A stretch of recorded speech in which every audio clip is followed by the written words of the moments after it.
Hey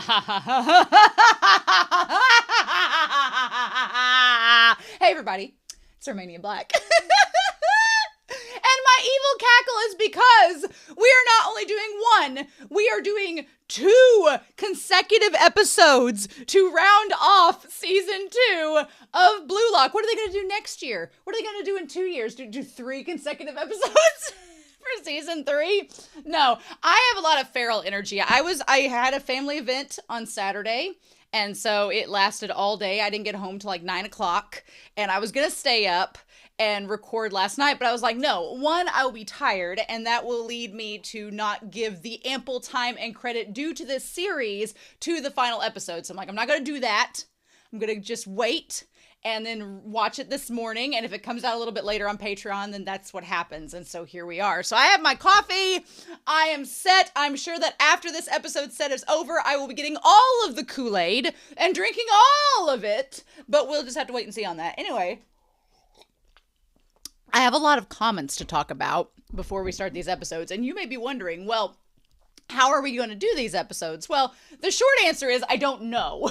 Because I've usually done one of 2 things. Either if there's a 2-parter, I usually do one of 2 things. One, if part 1 ends in a definitive place, then I'll be like, okay, well, we'll stop and talk about that episode and then move on. But if part 1 leaves on a cliffhanger, and I'm like, no, I need to watch part 2 now, then we'll watch part 1 and part 2 and then go back and talk about both episodes as a whole. So it will just kind of depend. I told the Discord yesterday, it will kind of depend on the energy. It will kind of depend on what those episodes look like. There's a lot of factors. So we'll just have to wait and see on that. But I am going to talk about both of the episodes, and I am going to watch the OP. Now, someone in the Discord yesterday, I said, hey, all I want to know is, is it safe to watch the OP with the episodes, or can I watch them afterwards? And I figured the answer was going to be afterwards, which is what I had planned on. And then somebody in the Discord was like, well, there's not even an OP, so you don't have to worry about that. And I was like, 100% blind. No, it's fine. It wasn't a spoiler, but I was just like, I would have liked to have shown you all my reaction to there not being an OP, because usually I have a pretty big reaction when that happens, but we won't have that, so that's fine. I'm assuming they mean there's no OP for episode 14, is what I'm assuming that it means, but that's fine. So we'll just wait and look at the OP at the very end. But word of note to everyone watching my channel, don't tell me anything! 100% blind means no information, 100%, unless I specifically ask, which I did and did not get the answer that I wanted, so that's fine. It's okay. I will channel my feral energy to the episode instead. But we have some comments to talk about going into this. So I did want to make note, as I was editing episode 12, I noticed that the 5 interlocking parts of the Blue Lock, I'm like, are those the puzzle pieces that Isagi was trying to put together? Like you have Nagi and Baro and Rin and Tobito and Hiyori, or you could substitute out Hiyori for Isagi himself. Like they all interchange and interlock together. That could be. That could very well be. I'm not above it. Alexandra Q says that Baro getting the yellow card because he took his shirt off made me laugh so much. The referee had such a deadpan face, and it comes on the heel of Baro's insane explanation of Isagi and Rin being of one mind. It's just perfect comedic timing. Yes, I hadn't noticed this until Alexandra Q said this, but the concept of the referees being there during Ryusei's impregnation monologue, during all this, those refs are like, what the fudge are these horny teenagers doing on the field? To be a soccer ref is quite a job, I am sure. Lucastas 3154 says that Nagi Reo and Isagi and Hiyori are some of the biggest ships in Japan. Isagi Hiyori amazes me. I was like, Isagi and Hiyori is one of the biggest ships in Japan, but they're like gentle parallel world ships. They're like little ice cube, a shrimp on ice. Oh my God, can we call Isagi and Hiyori Shrimp Scampi? Can we call them Shrimp Scampi? Can we just, is that their new ship name? Shrimp Scampi is Hiyori and Isagi, just little shrimp on ice. Ah! I need it now. I need Hiyori represented by little ice cubes and Isagi's just sitting on top of him. You make what you will out of that. We're gonna call them Shrimp Scampi. That is their new ship name, is Isagi and Hiyori. I'm here for it. I'm here for it. Nagi Reo does not surprise me. Also, Lucas Das says that Baro going, I'm Isagi hunting, is a play on words in Japanese because Usagi means rabbit, and Baro going, I'm Isagi hunting sounds similar to rabbit hunting because Isagi Gari versus Usagi Gari. Everything about Baro's play, which immediately made me think of Looney Tunes and Baro as Elmer Fudd and Isagi as Bugs Bunny and him being like, shh, be very quiet, I'm Isagi hunting. That immediately is what I thought of. But everything about Baro's playstyle is predatory, being a shadow striker who waits for his moment to strike out of the darkness. Quote, he's been waiting patiently with an empty stomach for the chance to strike at his prey from its blind spot, for the moment of the hunt that will satisfy his hunger, which is what Isagi said in episode 21 of season 1. So the foreshadowing is just absolutely amazing. But Lucas, I really liked that. And then SE, we got some comments about Aiku's backstory. SE5ZB says, I think you misunderstand the most important part. The coach wanted Aiku to play front, not as a striker, but as a player with good ball retention who plays to pass the ball. So his discovery of the desire and potential to be the best defender is all Aiku. The coach never realized his talent as a defender, so you're giving too much credit to the coach who wasn't a good coach and did not realize Aiku's full potential and was bad at communication. But Aiku doesn't blame the coach for thinking that way. Me being Japanese and knowing how terrible coaches are at teaching young kids has made me biased, but I wish that you were fluent in Japanese. I do too. So you could understand the original writer's message more easily and enjoy them more. Here's my thing, and I talked a little bit about this in episode 12. There's a couple comments here that are going to talk about that, and I only know about play styles from watching Blue Lock. I don't watch actual soccer in real life. I've never been to a soccer game. I played it for 1 year and I was like 7, so you do with what you will with that.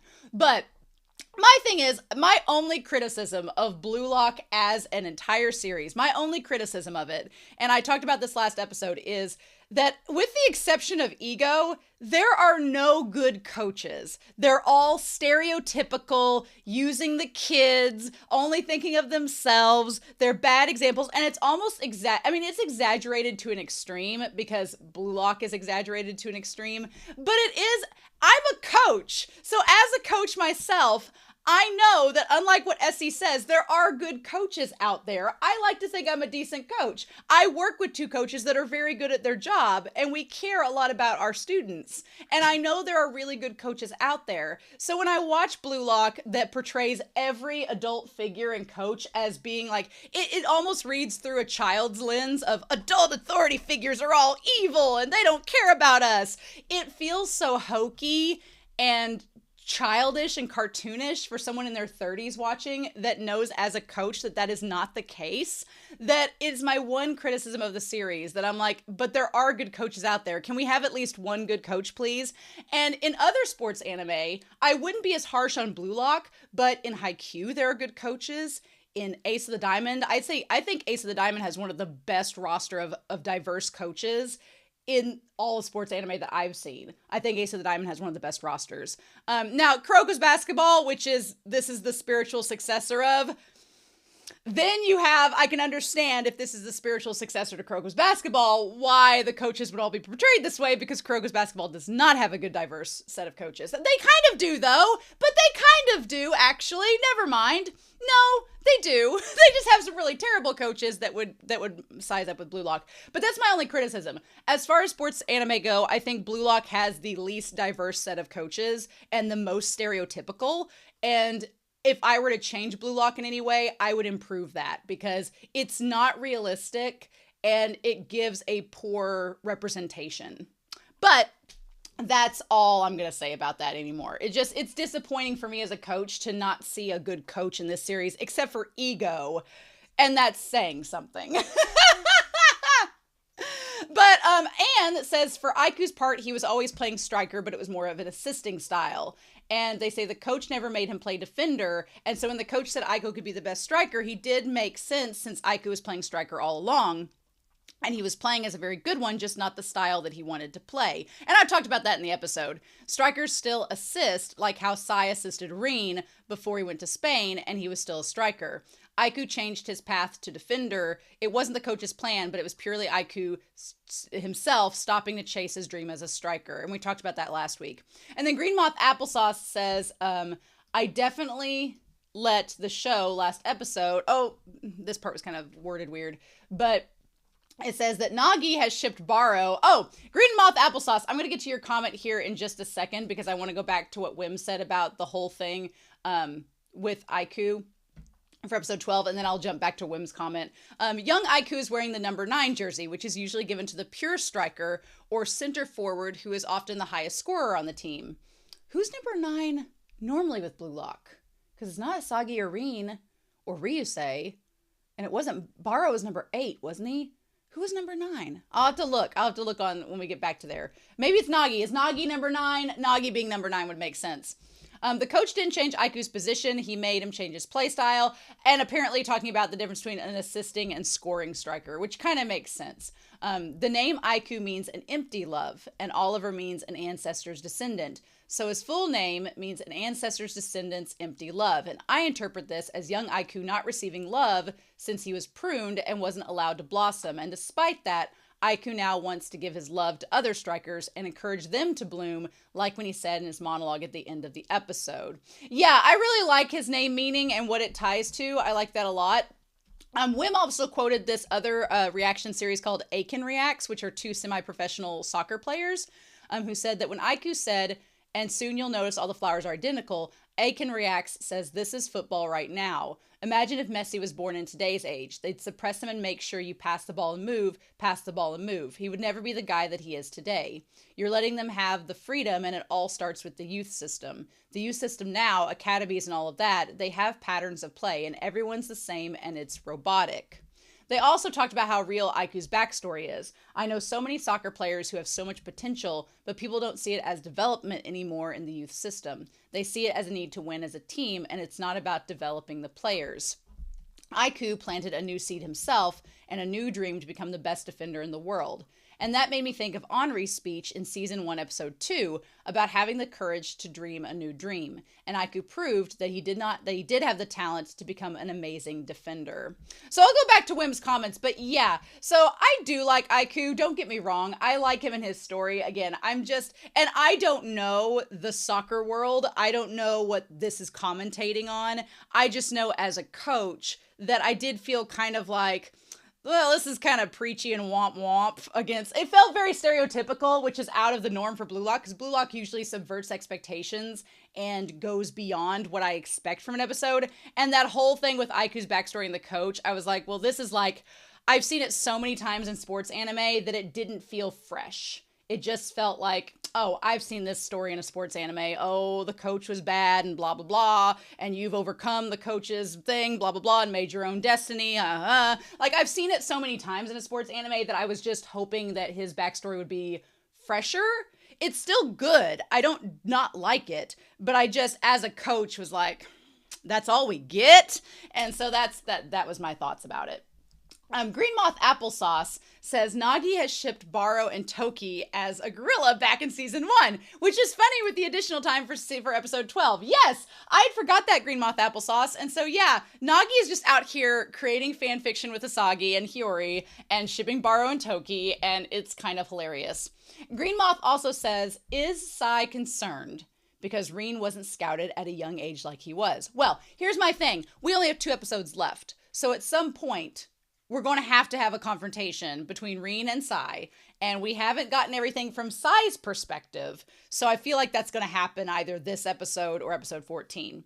So I thought it was important to note that Green Moth Applesauce says, is Sai concerned because Rin wasn't scouted at a young age like he was? Again, it's too soon because we don't know Sai's perspective, but I want to see what they give us. But yeah, Rin is good, but is he protagonist level good?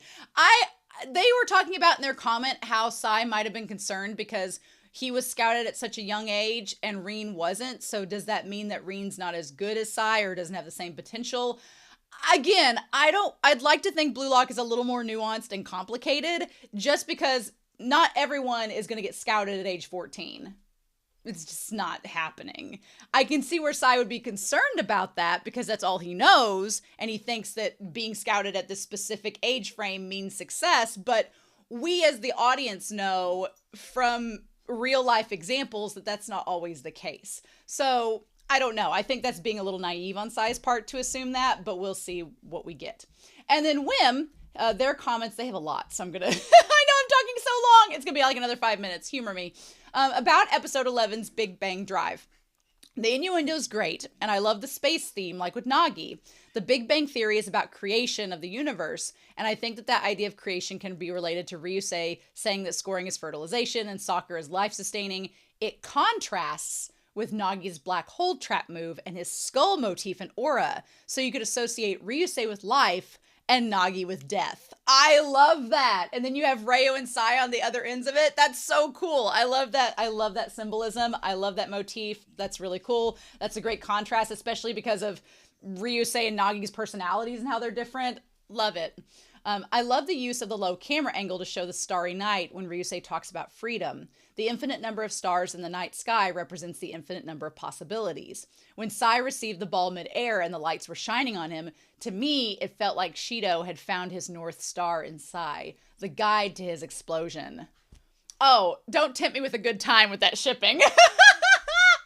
And then before Sai took Ryusei, Ego planned for Ryusei to be the Joker. And I love that the idea didn't completely go to waste. Ego designated Baro as the new Joker to come and create chaos. And they're both wearing the same number 13 jersey. So yeah, so Baro's not number 9, he's number 13. So yeah, I like that the unlucky number 13 is associated with the Joker. And it should have been foreshadowing that Baro is going to be the new one instead of Ryusei, but what can we do?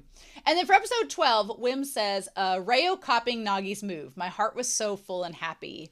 On the flip side, we get Nagi saying, yes, boss to Isagi. And there's a lot of people in the Discord that were like, oh, this was the first time that Nagi has called anyone other than Ryo boss. In the past, Nagi has called Isagi striker or sir. But now, I guess Isagi has been promoted to boss. Here's the thing. Normally, my shipper heart would be very much like, how dare, should Nagi and Ryo be, are they apart? Is Nagi going after Isagi? No, I honestly don't think that. And honestly, my thoughts are Ryo has developed so much as a character over this season and throughout this game that I feel like if Ryo heard that from Nagi, he'd go, okay, fine. But I'm going to be better. Like, I feel like Ryo's at a place where he could hear that. And, season 1 Ryo would be devastated and like growing mushrooms in a corner somewhere. But I feel like Ryo now, because he's gained this confidence, is like, sure, you want to call him boss? That's fine. But remember who the top CEO is. And Nagi will be like, So I have faith and I trust enough in that ship that they are going to be able to weather that mild little inconvenience. I believe in them. And then, finally, Whim says, Rin is also Isagi. That is the biggest compliment you can give Isagi, equating him to the number 1 player in the Blue Lock program. Baro saying that Rin and Isagi are 2 hearts beating as one. I absolutely subscribe to the idea of Bachisagi being soulmates and Rin Sagi being twin flames.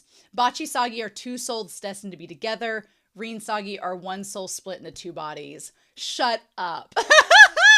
People in the fandom always joke that Rin and Isagi are the same person or brothers. They ain't brothers to me.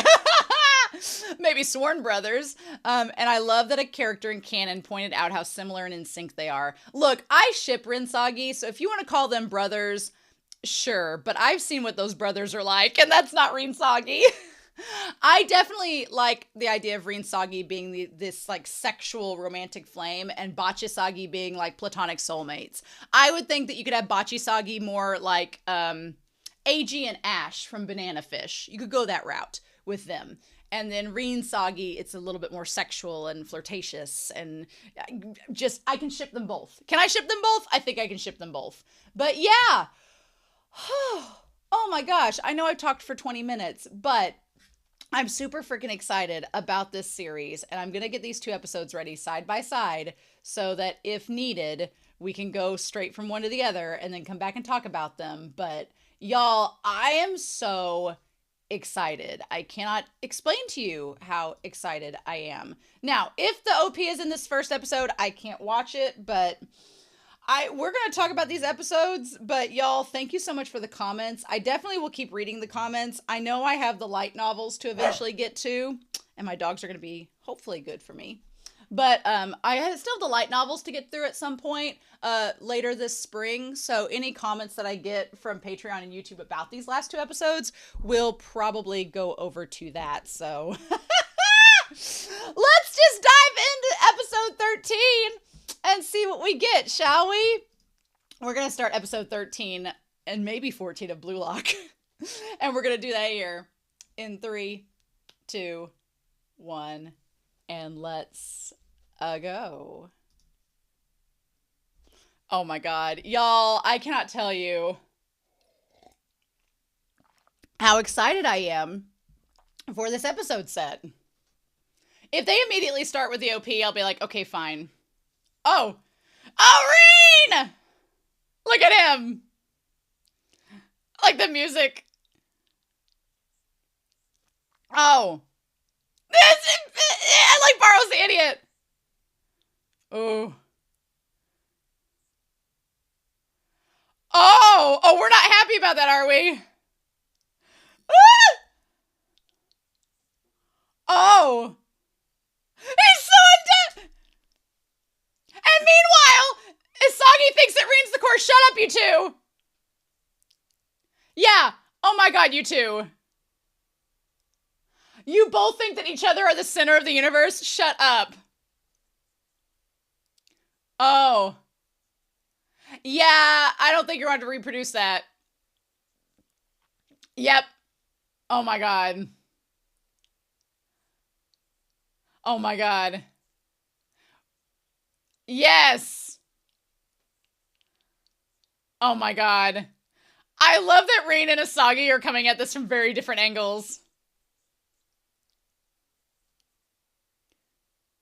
Oh. Oh. Oh my god! Ah! Ah! Oh my god, yes! And Butcher's like, and I will be here for it all. Oh, Amryu, your hair! Ah! Oh my god, yes, Rayo. Oh my god. Oh my god. Ah! He's not denying it.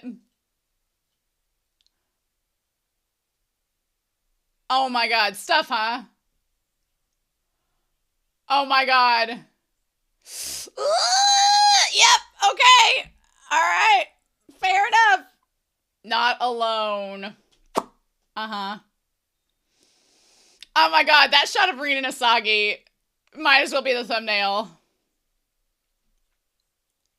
I love it. Oh god. Ugh, this sound music. Oh my god. Why did he become a hollow? Oh no. Shit. I mean. Yeah. Man, Asagi's pecs. I'm just gonna say. I mean, no, Rin's crazy. Rin is crazy. Oh, Tobito and Barrow, look at them. Money Leon! Oh my god! Oh, Rin. Oh, shit. Oh, ooh. Oh, wow. But was he holding back just for you?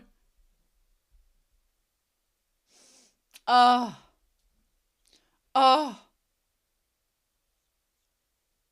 Don't let that get you down, Rin.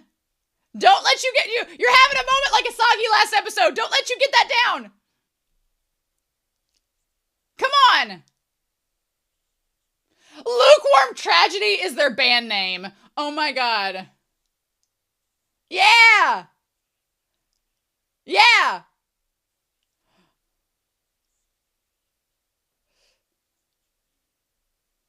Yes, but yes. Oh my god. Oh my god. Rin, you going in the flow, buddy. His hair's so beautiful there. Oh, and then Kinyu's in the flow. Oh. Shit. Oh, I love the soundtrack of this. I love it. Oh, Rin. Yes. Oh my gosh. Oh, all the numbers coming off of him. Yes. Wow. Wow. An act of beautiful destruction. Oh my god! Ryusei's creation and his destruction! Wow. And that's where Ryusei comes in.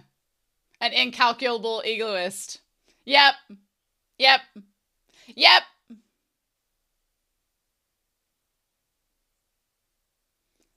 Oh my god. Oh. And for you to acknowledge that. Oh. Oh. But you have to think of yourself too. Yeah, what do you desire? Oh, are you? The hair! The hair! I love that he just let it down. Shit. Oh my god.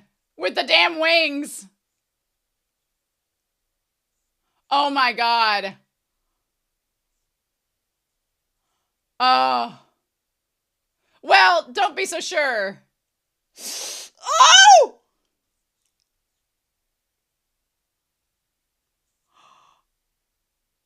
Oh!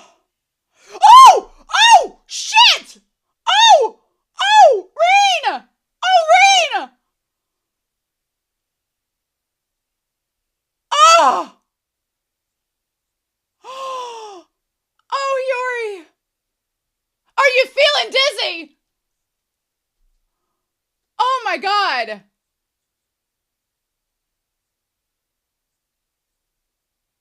Oh! Oh! Yeah. Oh my god. How are you not... How'd your teeth not get broken?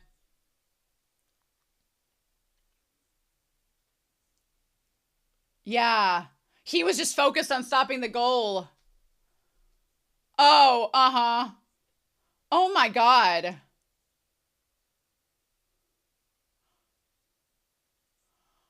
So what are you gonna do about it, Isagi?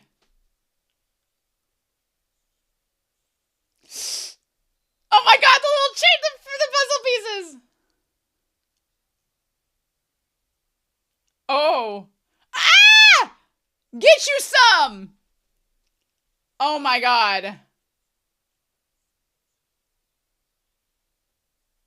Oh my god! Shut up, you two! Shut up, you two! Ah! Oh my god. Oh my gosh. Oh, we're gonna have Isagi versus Aiku? Oh my god. Oh! Oh my god. And Bachara. Ah! What? His hair looks great there. Oh! Oh! Yay! Well, the last piece I think is Isagi, but okay.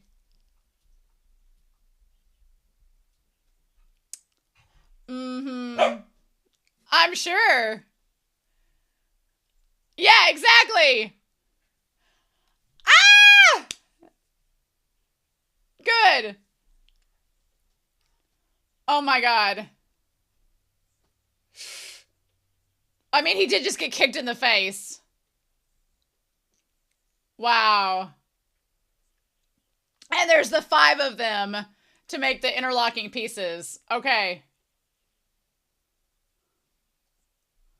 Oh, well, you're looking at Isagi here.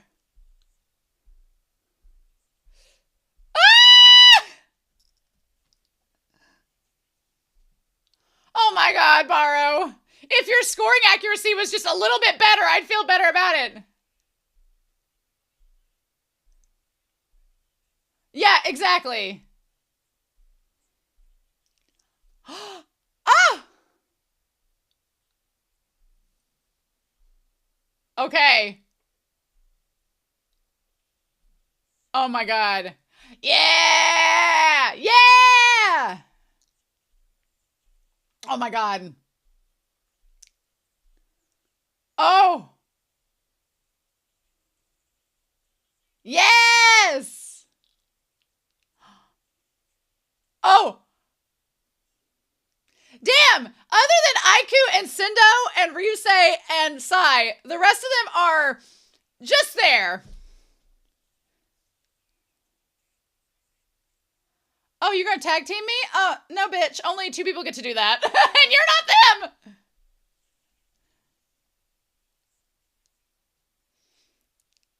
I mean, yes. That kid! That same kid! Questioning everything. Oh. Yes! Like he's a mugger or something. Oh.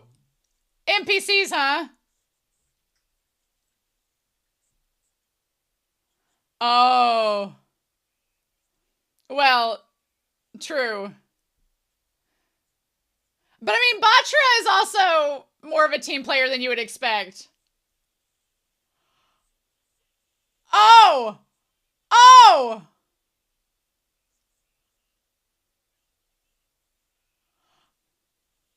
Oh my god.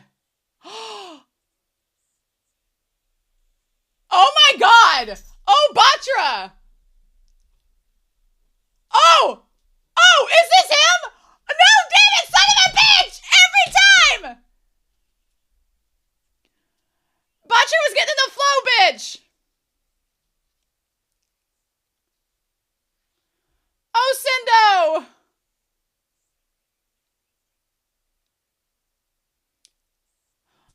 Oh! Damn it! Damn it!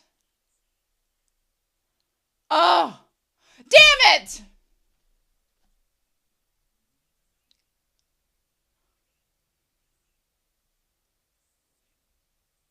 Oh!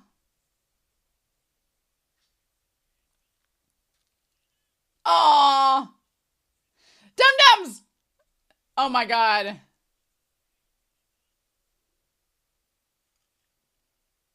Mmm. Oh! There we go. Ah! Ah, what a baka! Mr. Commando Striker! Oh my god! Wow. Oh.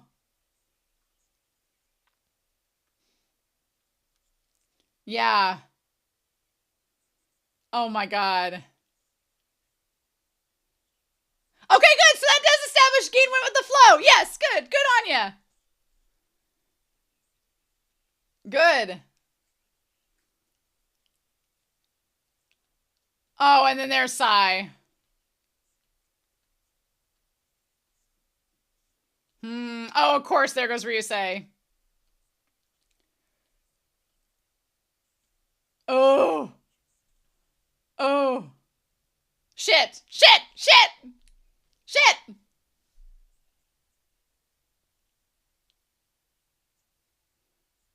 Oh. Oh, I'm sure. If they're worthy of you. How is Jujubee's hair not in the way? How is it not tangled to high heaven? I mean, it's so beautiful, but... Oh, Rayo! Yes! Good job! Good job! Glamelian! Glamelian!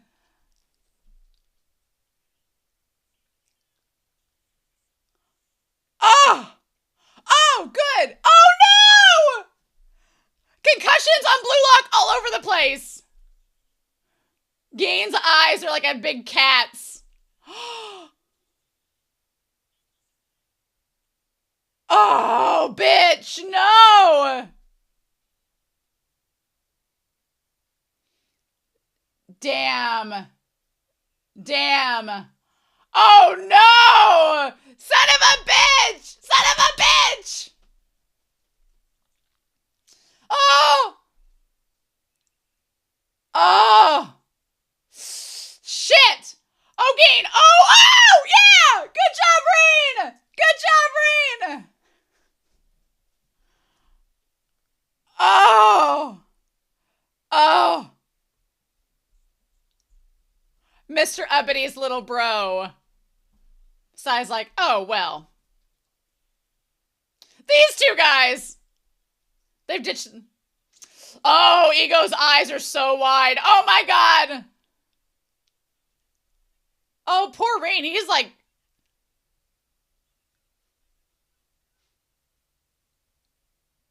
Oh! Is he like circling Bachiran there? Wow. Him making all the notes.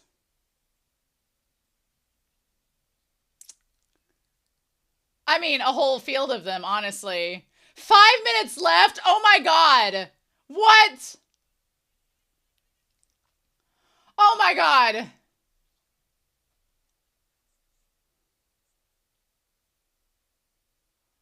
Oh. Oh. Oh. Ooh.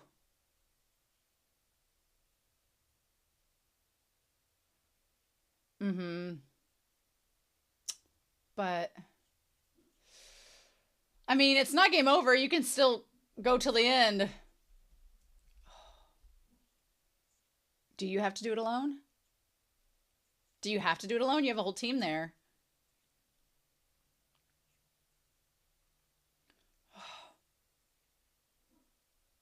Oh. Oh. If he just kicked it into the goal.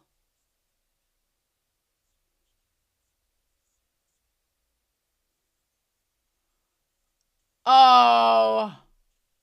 Oh. Oh. Oh. It's for Ryusei. Oh my God. Oh.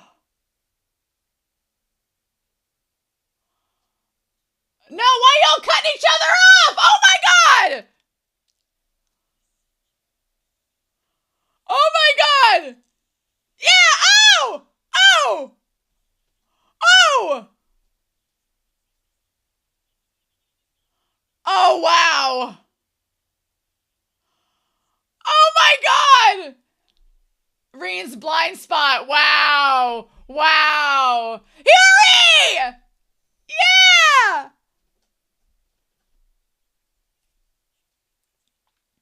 Oh my God. Oh my God.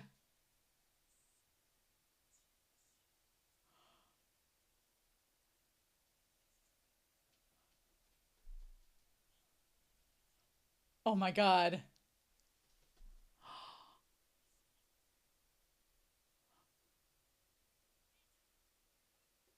All of them. Yeah. Mr. Not So Average! Oh, wow. I love that. I love that so much. No, you're not. Oh, from the start of this season to the end.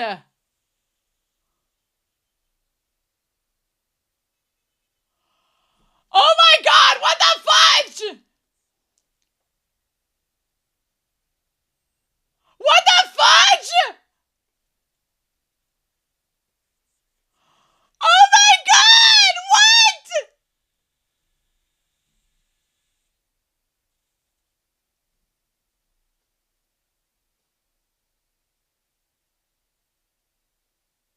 Are we surprised that this series is like, oh, you want camaraderie? Oh, you want friendship? Oh, you want people to get along and be besties? That ain't freaking Blue Lock.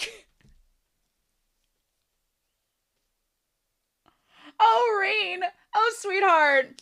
Isagi, are you soulmates with a masochist?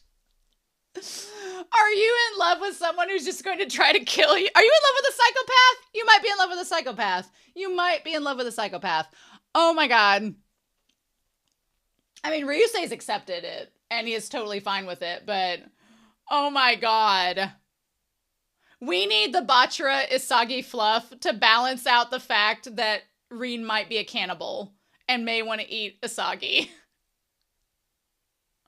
Oh no. Rin's like, I hate all this mushy-gushy friendship. No! Holy shit.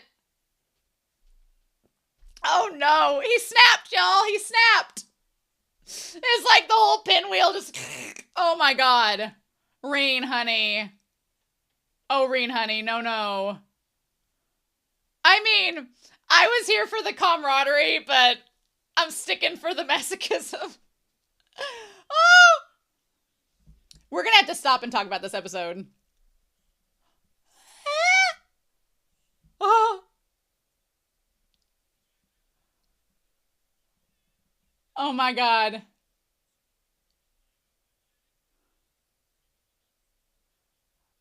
Oh my god.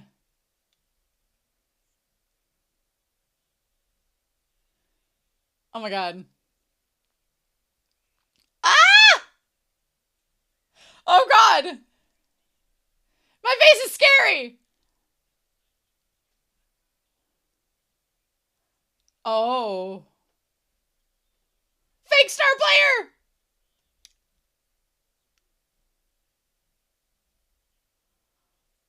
Oh, oh. If you can't do an orgasm face, you ain't exploding the game.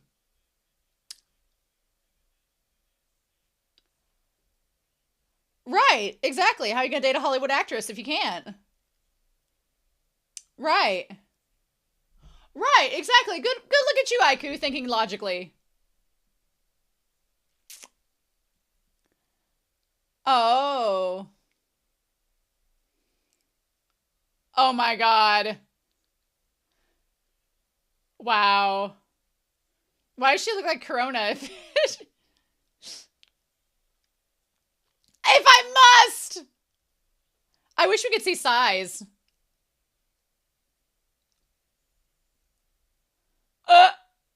Oh no. Those are bad. Ah,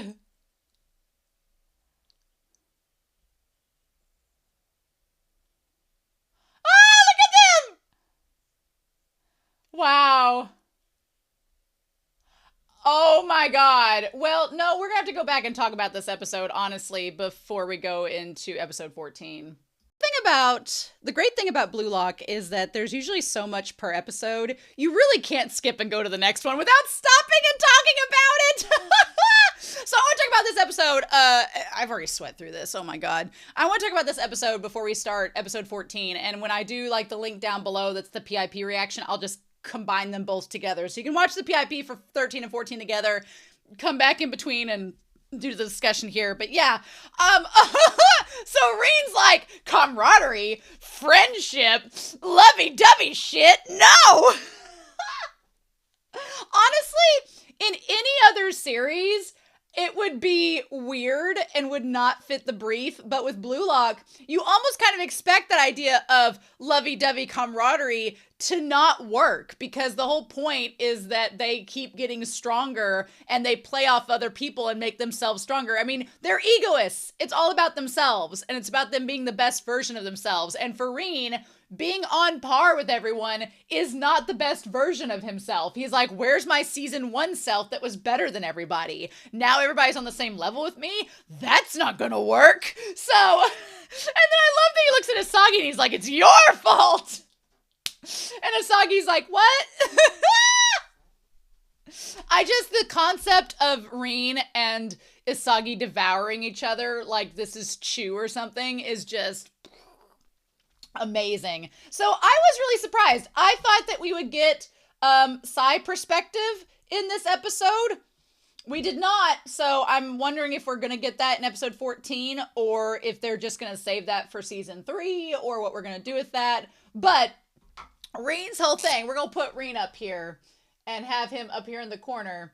Rin's whole thing is that he has realized that the game is starting to revolve around Isagi. And honestly, a big part of that is Rin's own fault. That he is so focused. He is so focused on Sai and their rivalry that it's made him short-sighted. And I feel like that's part of what Sai's been trying to get at the entire time.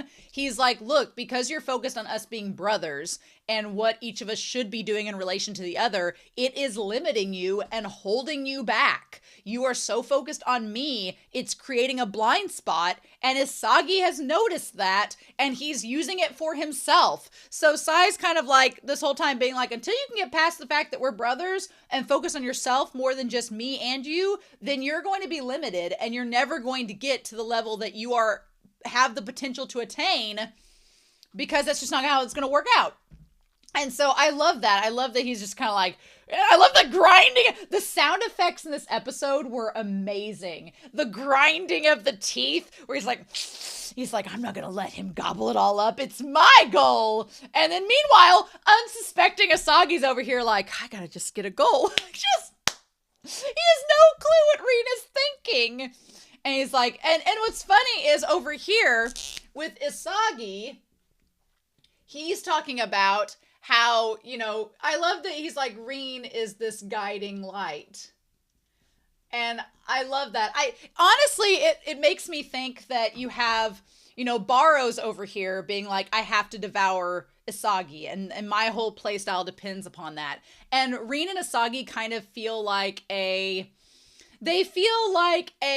souped up version of that, the more perfected version of that, where like Barrow's whole thing is trying to devour Isagi and overcome him. Rin and Isagi's, because they are two sides of a very similar coin, it feels like they are kind of the perfected version of what Ego wants from that. Two players who drive each other to become better versions of themselves, and who are constantly, like, they are rivals.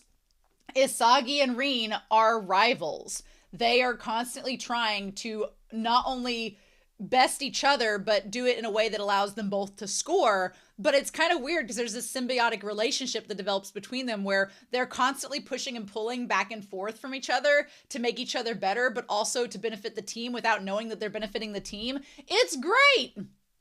And meanwhile, while Rin is like, I need to overcome, Rin's like, I have to be the main character. He's like, I need to be the star of the show.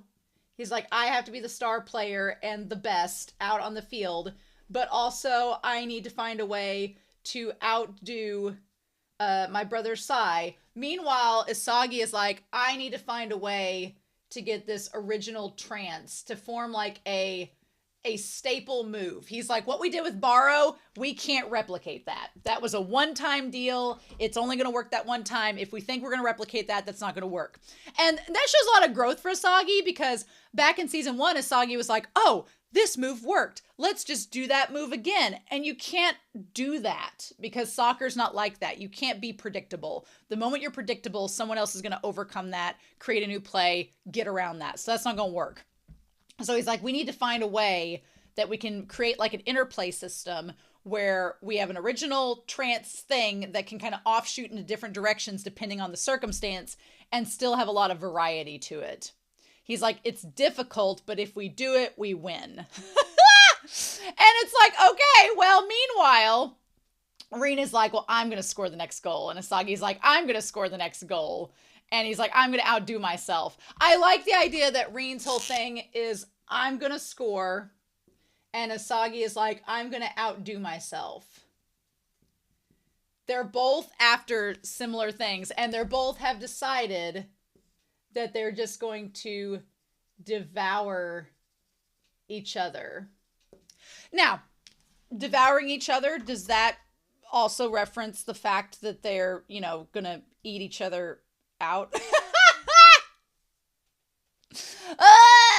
Who knows? But they're like, we're gonna become the leading man. I feel like that needs to be the screenshot, like the thumbnail for the episode is the two of them together, but we'll see what episode 14 gives us. But that feels like a really good thumbnail of the two of them back to back. 'Cause that's literally them. That's literally the two of them. It's these two blues that are like, this is how we do it, right? And meanwhile, everybody else, Bachara is the perfect balance, right? Bachara is the balance. I fully support Bachara being the buffer that comes in, because you have Rin and Isagi who are trying to eat each other constantly, and that would get intense. Bachara comes in as like a palate cleanser. He comes in as like the banana in between your courses, where he's just like, here, palate cleanser, everything's fine, let's chill out, guys. But also Bachara can stand on his own. I love the Bachara focus in this episode, which we'll talk about here in a second. But I love Bachara being like, I'm totally buzzing. Like, he's like, I'm so excited.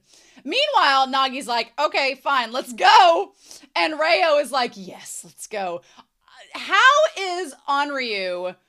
I'm fully supportive of the Onryu and Gin like back-to-back shipping there. Love it. How is Onryu's hair going to stay glam as it is? I don't know if you all have ever had long hair, but long hair in a sports activity when it's just loosely flying, that shit is going to be so tangled unless he has just like dipped it in a vat of conditioner and let it all soak up, and it's just the most like soft fluid hair ever. That shit's going to be tangled into knots. And I'm like, Onryu, how are you going to do that, are you? How are you going to do that? And then Baro's over here like, what am I, chopped liver after one episode? You know what? Kinyu did a lot of good this episode. I want to give Kinyu his flowers. He actually proved that he is like worthy of being alongside them. I love it. And then we would go to Ryusei and Sai, who are like, you know, let me have a climax. Sai, and Sai's like, sure. Anyway, so we have the OP, which I'm going to watch at the end of episode 14, because apparently it's not going to be in episode 14. I love the commentators are just so excited about this game. They're like, I like the one commentator was keeping notes, and he's been making notes of like these future players, and he was like noting Bachara, which is cool, and showing how they're going to be. Like, I feel like after this game, all of these people on the field are going to have radars on them. Like, people are going to be scouting them. I'm really excited about that for Blue Lock, especially. Mm-hmm. So then we have Itoshi Sai doing his thing, going up and down the field. I love that Baro calls him Money Leon, calls Reo that, because at first I was like Money Leon, but it's like Chameleon. So Chameleon, Baro's like Money Leon. So he's like just talking about how rich Reo is. That's hilarious. I think that's amazing. But yeah, so Rin is just really frustrated. He's like, damn it. He's like, why am I getting left behind? He's like, why is my brother being so good? He's like, has my brother been holding back on me? And Sai is so interesting in this episode. I kept wanting us to go to Sai's perspective, but it did not do that. But Sai's just little glance over at Rin trying so hard and just barely missing the mark. I feel like Sai is like, look, I know what you're trying to do, but you're still going about it the wrong way. You're still focusing on me too much, and it's blinding you. You're not going to be able to do it. I feel like Sai's like, he's like, I know what I have to do, and I can look past you, but you aren't at that level yet. And until you get at that level, I'm still going to best you. And that's just how it's going to be. And Rin, I kept wanting to shake Rin because I know what he's going through. He's like, how far ahead of me are you? Have you been holding back? And I'm like, it kind of feels like Sai's been holding back for your sake. for a while. And he's like, even though you guys had a connection, Sai realized that that was doing a disservice to Rin. He's like, me having this connection with you when I clearly am going ahead, he's like, that's not helping you at all. That's holding you back and stagnating you. So I've got to move ahead. And you've got to, it's one of those things where I don't think Rin has fully comprehended that what we, the audience, know is this idea that Sai knows what that rivalry is capable of.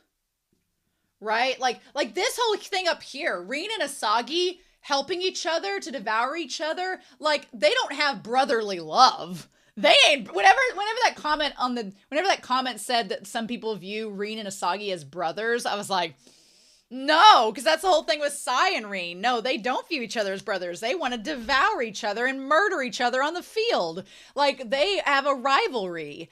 And I feel like from this episode, Sai, without telling us, the audience, as we've kind of seen, Sai has come to that conclusion. He's like, as long as you treat us like brothers, you're not going to improve, because you're going to either think that we need to be on the same level, or that you need to be at my level, or you trying to surpass me is going to blind you from the stuff going on around you. Sai's like, I'm not the end all be all. There are players better than me. But if you can't get that out of your head, then you're never going to grow to be able to handle those other players either. So I feel like Sai, in leaving Rin behind, is kind of doing what Isagi is doing for Rin in this game is what Sai's focus has been. Sai is like, I want you to leave me behind as a brother and accept that I'm your rival and treat me like you would Isagi. And I don't think that until the last part of this episode that Rin was doing that. There was still that brother label that was holding him back. Because even when Rin is like, well, we share the same blood, so I should be as good as you, and I've left behind that past. He's like, I crushed that a long time ago, and I'm destroying it. He's like, if he can do it, so can I. And he keeps saying, like, if I were Itoshi Sai, how would I destroy Blue Lock? But even that mentality in itself is holding Rin back. Like, it's not letting Rin be the best player that he can be because of that. He's like, how would I destroy it if I was Sai? I feel like Rin made the same mistake that Isagi has from previous games, where he starts to try to predict what the opponent is going to do, but he gets so wrapped up in certain parts of it that he neglects other parts, right? And he says, before I started playing, I admires Soshi's soccer philosophy. I do love the idea of seeing, like, it's like the meme where the people are trying to, they have the formula around their head and they're trying to think it through and be like, what do I do in this sense? What do I do in that sense? Like, I felt like that was really funny but I love the fact that it's Sai using logic, and he basically, without minimal, here's the thing, Rin is not like Sai. That's the problem too, is that you have Sai over here. Sai is someone that calculates. He calculates everything. And so what he needs is an uncalculable egoist to work with.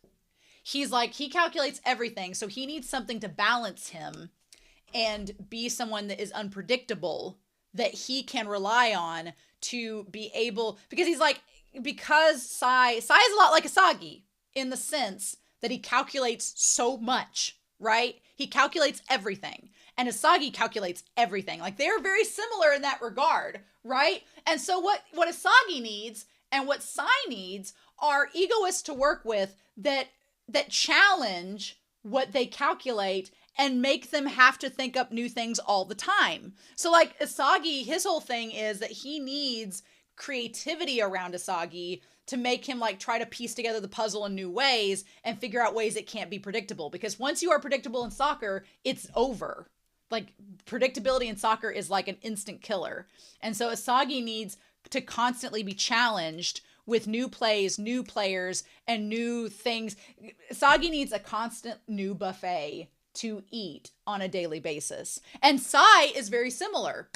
Sai's like, I need to work with people I can rely upon to take my plays and do things in unpredictable ways that the opponents won't be able to predict. That's what he needs. And that's why Ryusei is so valuable to him, because Ryusei can do things that people don't even expect, or know what to do with. And Rin's problem throughout all of this is that he is trying to match Sai and possibly be like him. But that's shooting himself in the foot because Rin does not need to be like Sai. He does not need to be like Isagi. He needs to be like Ryusei and be a wild, unpredictable force. And until the end of this episode, I think that Rin was trying so hard to match Sai, and Sai's like, you're not like me. You are not like your brother. You are different, and you need to accept that. And trying to be like me is going to hold you back. The essence of Itoshi Sai soccer is the beautiful act of destruction, which I love that because, like I said in the reaction, that's how Sai and Ryusei go perfectly together. Sai is an act of destruction. Ryusei is an act of creation. They meld together and they are perfect, right? And that kind of is reminiscent of Nagi is an act of destruction. Reo is an act of creation. He creates all these plays and openings, and Nagi takes with them and destroys what the opponent is expecting. So they work together great. Isagi, in my mind, is an act of destruction like Sai. Isagi's whole thing is breaking apart the puzzle, destroying the puzzle and what we think things are, breaking it apart. And then Rin needs to be that act of creation to put it all back together and make it work. Like that's kind of what it seems to need to be like. Rin is not a destroyer like he thinks he is. He needs to be crazy like Ryusei and be a creator. And he's like, and it feels like Rin kind of realizes this. This is why Sai chose Ryusei, because he needs to guide the talent and become the best midfielder. And he's like, well, where is it? What would I do if I were Sai? And if I were Sai, what would be the goal I would want to score? What would I desire from this moment? And that was what was getting me, is that I feel like Rin was trying so hard to think, what would Sai want, that he loses focus of what he needs to want and what he needs to do. And hopefully next episode, that's where Rin will get a chance to kind of shed all of that and just be like, F all of y'all, I'm gonna do me and become like Ryusei. That's what I need. Although the idea of Rin being like Ryusei is terrifying. So I'm not sure I'm ready for that. But yeah, Sai gets through all that. He passes it to Shido, and then damn, that kick to the face that Rin gets, if Rin goes crazy, we're just going to blame it on the kick to the face by Ryusei. We're going to blame it on that, right? Although, looking at it now, luckily for Rin, the top of the foot got his face. I'm like, if the cleats had got his face, oof. But now that I pause it, it does look like the top of his foot got him, which also good for Ryusei, because if Ryusei had hit his face at the right angle, it could have hurt his ankle. So it could have been bad for both of them. But I'm glad that it was just a mild concussion to Rin. Don't worry, by the end of this episode, it's clear that hasn't affected him in any shape, way, or form.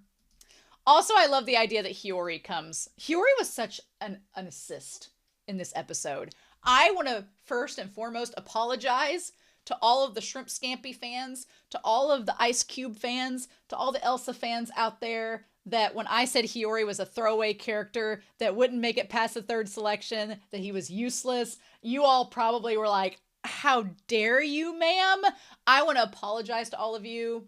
I did not have faith in Hiyori whatsoever from season 1, and now I've realized the errors of my ways. So yeah, and so then they're like, well, did Rin change his playstyle at the very last minute to shut down Sai?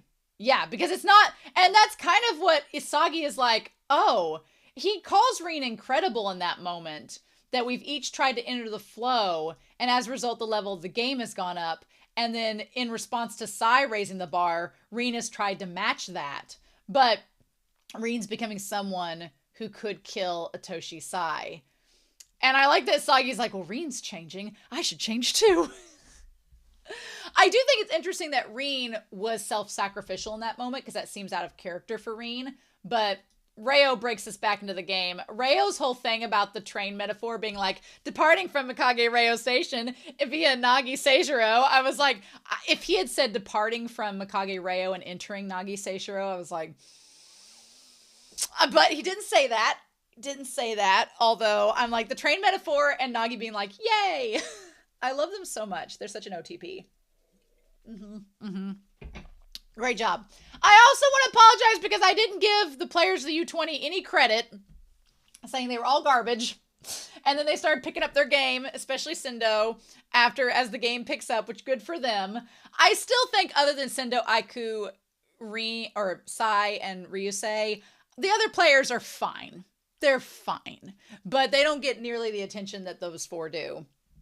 And so meanwhile, what's hilarious is that Rin and Isagi for being on the same level with each other and in sync with each other, it's like they're in sync in the most destructive of ways. Because Rin is just sitting there like, I'm gonna eat Isagi! And Isagi, meanwhile, is like, okay, if Rin can take out Sai, then my combos and visions, everything will change. And that's exactly what he wants. He's like, he wants a new landscape. He wants to deconstruct.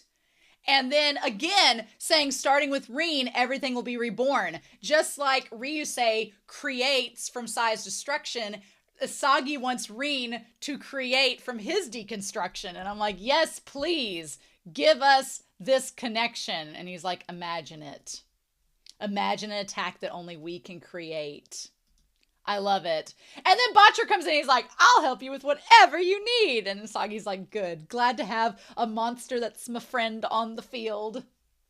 So yeah, this new formation, we have Bachar, Abaro, Isagi, Nagi, and Yukimiya, right? And Rin is in the back. So those five together to pull out the trance chain. And then Rin is like the wild card there. Honestly, though, I'm kind of with Nagi. Like, Baro being all about devouring Isagi, that's well and good, but in the last moments of the game, he was starting... Baro concerns me all the time because of two factors. One, his shot accuracy is not good. It's not consistent. He's missed a lot of shots these last two seasons, and so every time he gets the ball and he's going to shoot, I'm like, do I trust that you're going to make that shot? I don't really know. And then the other thing is, he sometimes gets so wrapped up in trying to devour Isagi that he gets a blind spot, and it's like... So I do kind of worry about him like Nagi did. And for Nagi to be like, hey, Reo gave you that ball. Reo gave you this play. He gave this for you to use. Don't mess it up. And then Bachar is like, I'll take it from here, boys. You guys can just sit there and, grope each other for a while I go this route. I loved Bachar getting in the zone. That was so good. I loved him getting past them and using his dribbling style. It was so great. Even when he was facing... I love that we also have the focal point of this one kid in the stands who's just like so excited. He's questioned his sexuality, decided he wants to go pro. He's been influenced. He's the new Shoyo Hanada in terms of being influenced by a game. It's great. And then Aiku even gets some... Aiku was terrifying me. When Aiku stepped up to be a striker, I was like, oh no, that's not good. We don't need Aiku to become a striker again. He needs to stay over in his defensive box. That's a terrifying route that I don't want to think about the complications and possibilities with. That's where we're at, right? But yeah, he starts... I love that he says egoists are all like 98% dribbling, passing 2%. Ridiculous. So yeah. Oh my God. And then Bachar is like, well, that's what you think. I love all the plays here to get past Aiku, everything. But son of a bitch, Sendo comes in and stops the ball. I love that Aiku is like, Sendo, you did it. I love that. I also love Sendo being like, when he said, I don't care about pinup models anymore, at first I was like, was this his gay awakening? But no! No! He's aimed higher. He doesn't want a pinup model. He wants a Hollywood actress. I'm like, oh my God. I love that Sendo and Aiku can be our bisexual disasters together, right? Oh my God. Or maybe just Aiku. Who knows? But yeah, so I also love Aiku saying that everyone on Blue Lock has gotten them all fired up, which is great. Also, he confirms that Gin did go in the flow. Good for you, Aiku. I'm glad you have faith in him too. And they're all talking about how this entire match is going to change Japanese soccer, We're not going to be the players that we once were, and this is not going to be the game that it once was either. Love it. Also, man, they don't give Kinyu a lot of credit in this game, because we see Kinyu kind of go in the flow too against Sai, and Sai just goes around him. Poor Kinyu, not getting the support that he deserves. And Sai's like, I treat proper strikers equally. He's like, if you can prove your worth, I'll give you whatever, I'll give you the ball as long as you're able to convert it to a goal. I'm like, damn it.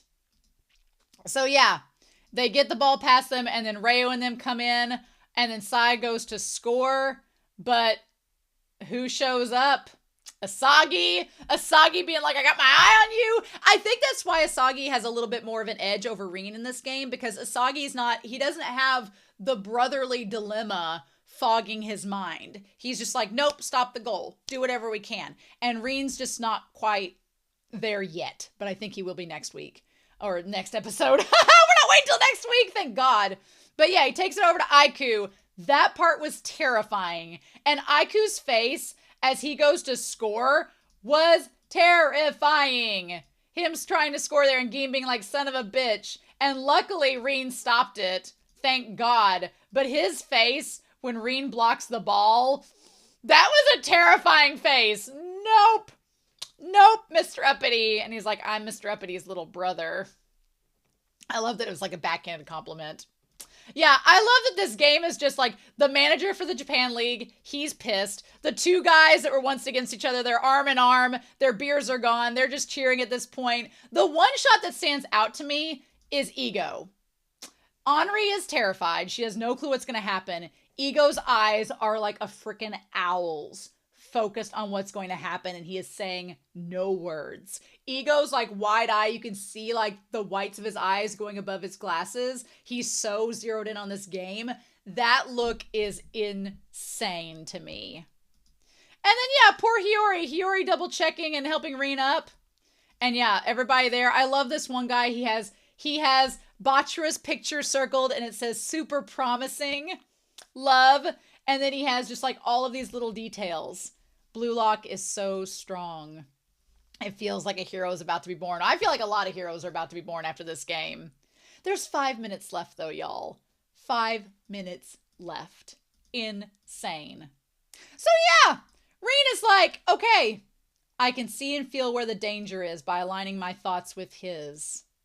But while I might be stopping him as it stands, I can't steal a goal for myself. And I'm like, yeah, you're holding yourself back.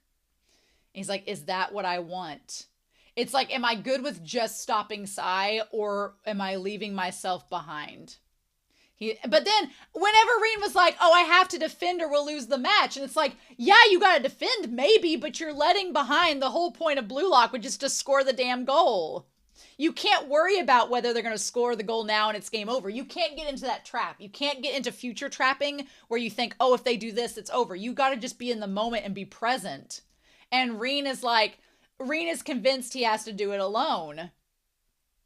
And the thing that's crazy about it is he goes through this cycle of feeling like that he alone has to stop him. Which is Sai. He feels like he alone has to do it, which is funny because Isagi up here is talking about using players for himself. That's the big difference between Rin and Isagi at this point, is that Rin is like, I'm the only one on the field. I have to do this for myself. I can't rely on anybody else. Isagi is, again, two sides of the same coin. Isagi is totally opposite. Isagi is like, I can't depend on everyone. I need to use everyone. Isagi's like, I need to use everyone on the field. I'm not alone. I have all these people I can use. I need to use them to help me score the goal. And Rin right now, before the end of this episode, is thinking, I'm alone. I can't rely upon anybody. And so he's in a total opposite place of Isagi until the end of this episode. He's so hyper-focused on surpassing Sai that he's missing the forest for the trees. And so he tries to do, honestly, I thought Sai was going to try to score a goal from there. I thought Sai wasn't gonna pass to anybody. I thought he was just gonna try to score the goal from there and do kind of like what Rin has done in the past, is what I thought was going to happen in that moment.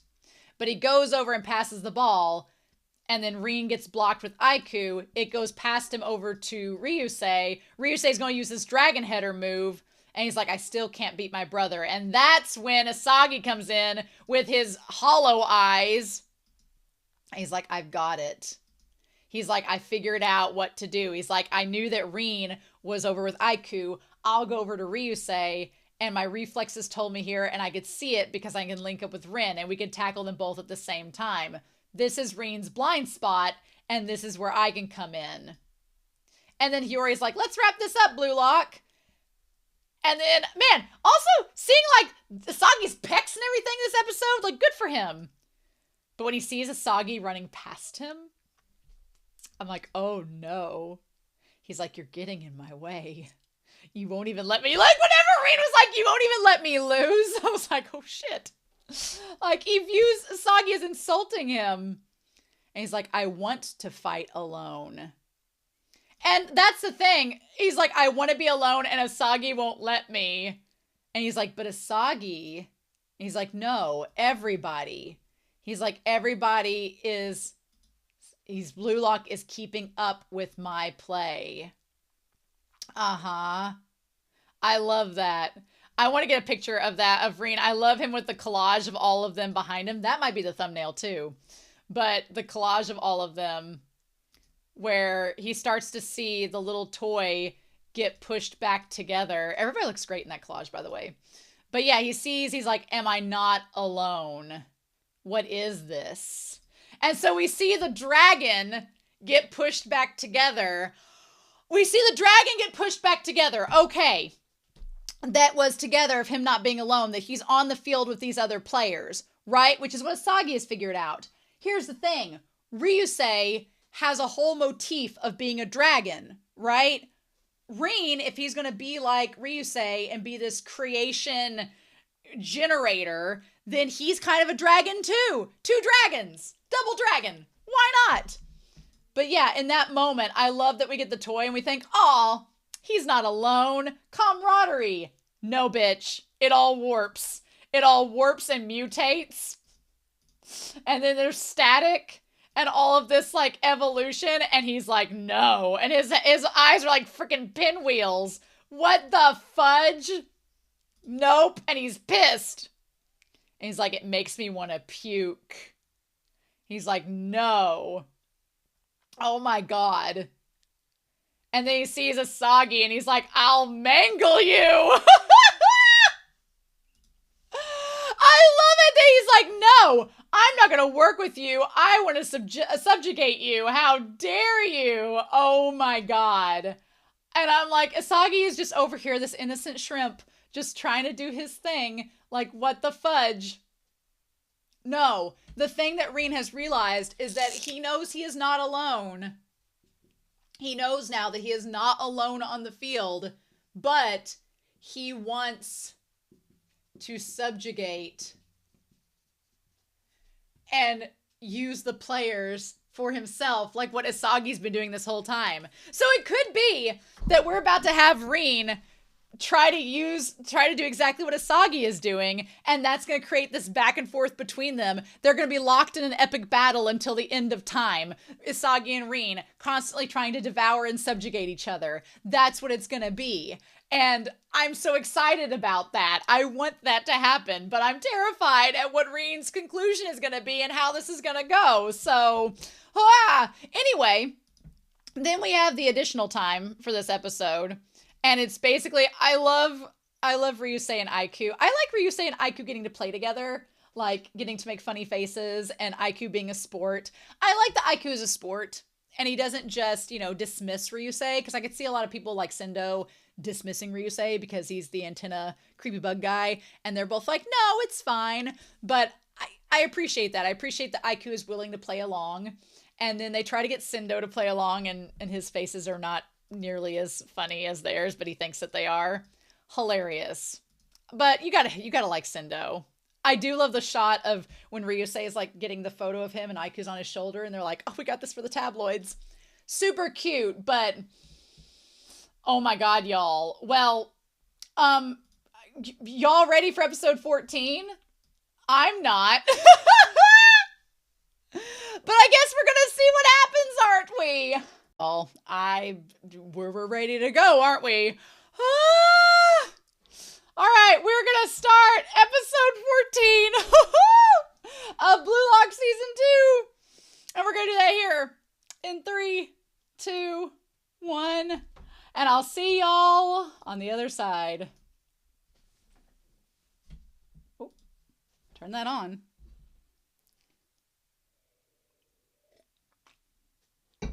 Oh shit, y'all. I'm not ready. I'm not ready.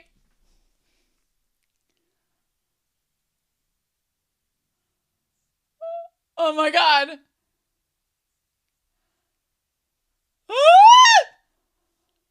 Oh my god, 2 minutes? Oh my god. Oh my god. This music. Quit jinxing yourselves, y'all. Oh my god. Oh shit. Yeah.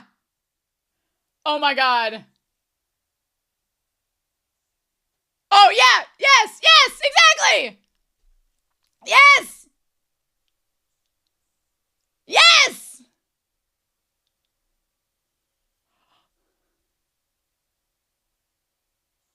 Oh my god. Oh my god. Are you a freaking lizard? Nope, that's not gonna work. He ain't gonna do that.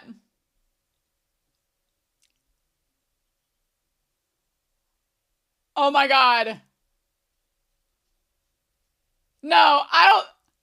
Ah! Oh my god, Rin. Oh my god. Oh my god, Rin.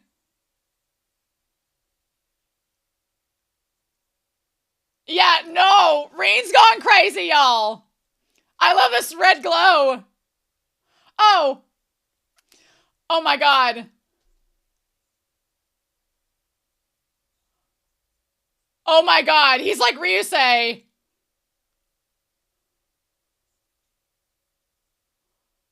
Oh. Oh my god. Yep, looks like it. Yes, very selfish and arrogant. Yeah. And Isagi's like, I'll give it back to you. Oh.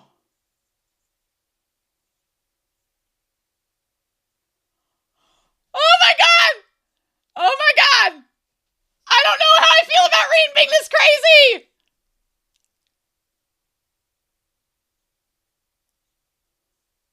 Oh. Oh my god.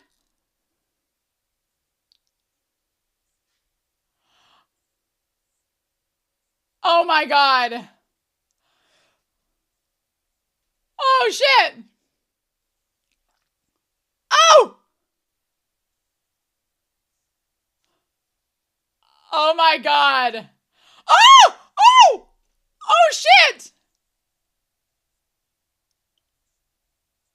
I mean, center of gravity, he has all the yoga moves.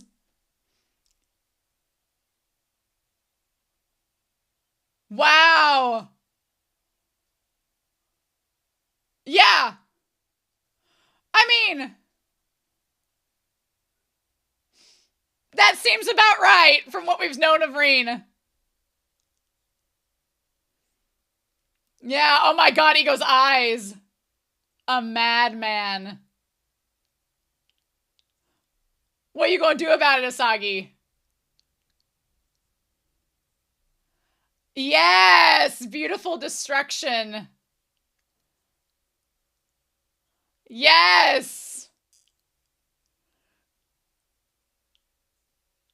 Uh-huh. Oh my god! Oh my god!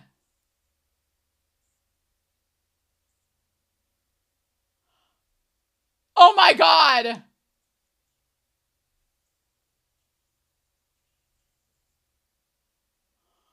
Oh my gosh. He's a monster.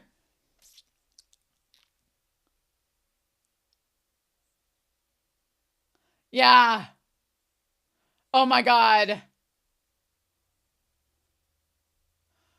Yeah. He's going to use your strength to his advantage. A few! Just a few! Yes, very brutal. I mean, would we expect Rin to not be a complete monster? Oh, of course! What do you do with that? What do you do with that? We don't know what to do with him. Licky Rin! Oh! Oh! Oh! Oh my god. Oh.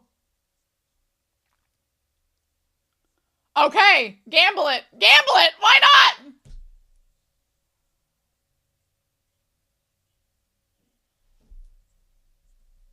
The skittering boy! But he's not gonna do that. No. He ain't gonna pass it.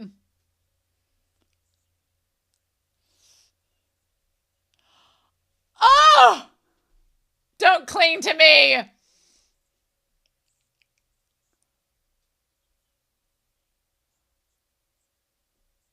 Well, yeah, they are. They're getting him more riled up. Oh! I love the red. I love the red.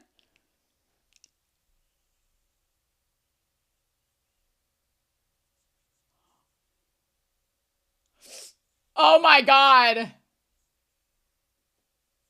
Oh! Oh wow, that bloom.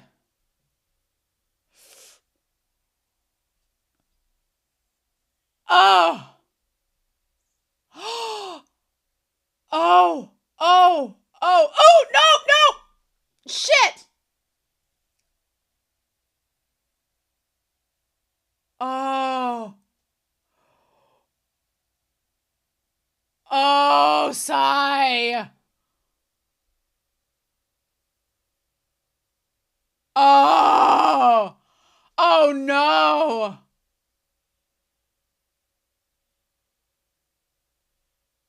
1 minute. Oh my god. Additional time. Oh my god. Oh my god. Oh my god. Oh my god. No. Oh my god. No. Oh my god. Oh my god, Raichu. Oh no.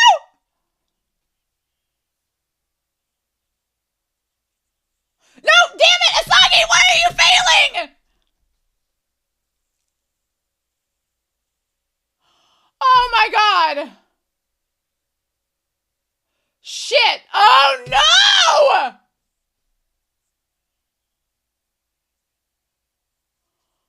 Oh my god.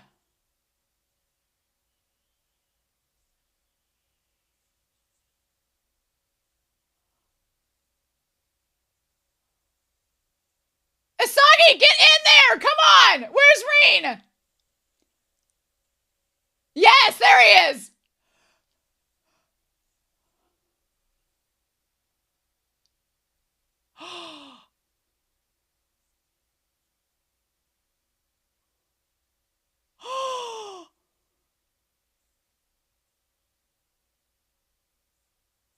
Oh!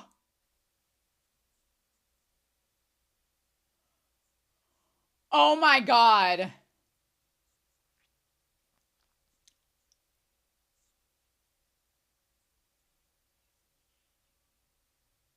Oh my god.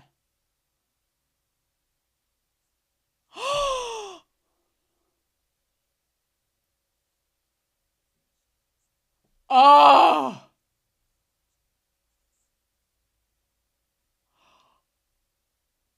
Oh.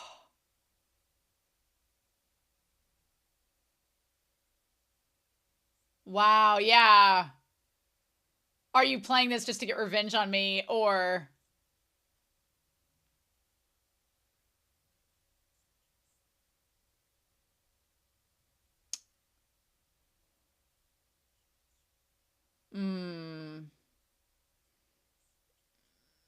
It's him. Yeah. Yep, you gotta reforge yourself. Oh. Yeah. Yes. Oh. Oh. Oh. Yeah, no, be yourself. You're not his little brother. Oh. Yes.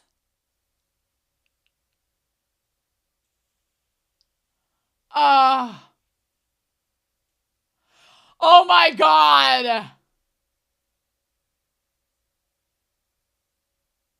Yeah, what a difference, right? What a difference.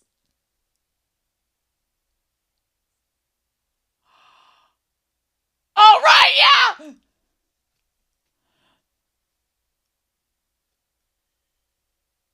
Oh my God. That's right. Oh my God. Oh, wow. Oh, hi. Hi, animation change. What we doing? Oh. Oh. Oh my God. I want Isagi to come in at any moment, but... Wow, all the calculating and all the raw organic versus that. Oh. Oh. Oh. Oh my God. Oh my God.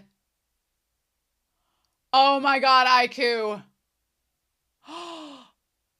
Oh! Oh! Oh! Oh my God. Ah! Oh! Oh, Isagi! Oh! Oh! Oh, shit! Oh! Bitch!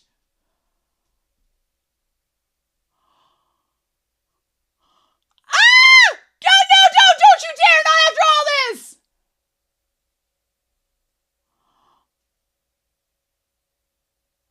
Oh my God. Oh, yeah! Isagi! Our shrimp boy!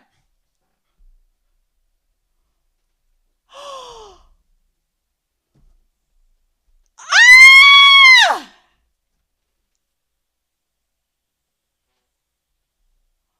Oh, I'm so sorry, Rin. I'm so sorry, Rin. I'm so sorry, Rin. Ah!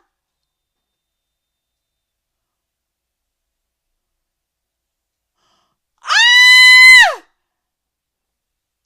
The only one who stayed in the regular goal! Oh my God! Oh, ego! Fuck yeah, ego! Ah! Ah! Oh my God! Holy shit! I've got like tears to my eyes, y'all. Oh my God! Holy shit! Oh, Ada, you're too cool for school, huh? Look at these two! Oh my God!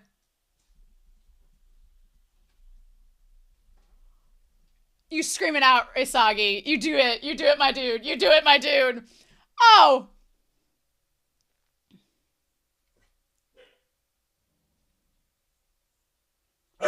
Oh. Oh.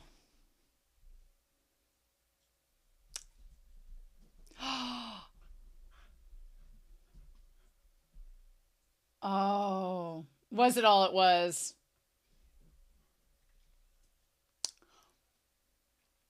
Hmm. Oh! Oh! Shut up! Shut up! Rin's gonna be pissed. Rina's gonna be so pissed. Oh. I mean, yeah. You two still have unfinished business. I want to see them face each other. Oh, wow. You had faith in his trance stance, huh? Wow.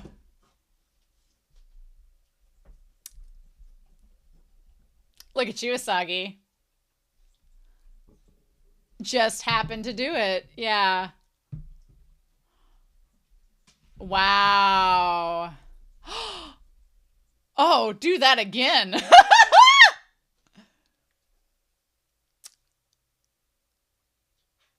Rin's like just gonna be fuming in the corner, pissed at Isagi. Oh. Oh. Uh. Oh.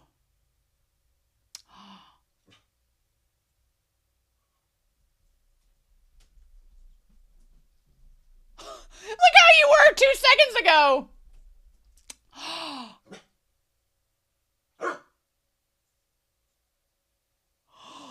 Oh. Ah! He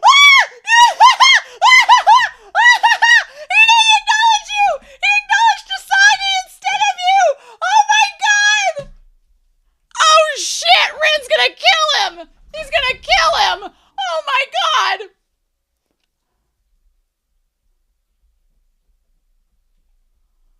Oh fuck! I'm just a little shrimp man. Well, I'm happy, y'all. I don't know what to do with my hands. Wow. He's like, I haven't thought ahead that far. And they're all cheering his name. To be the best striker. Wow. And them all cheering his name. What you gonna do, buddy?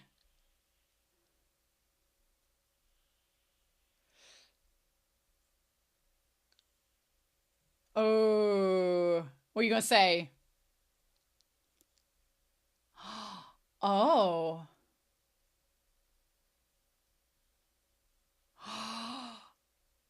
Oh.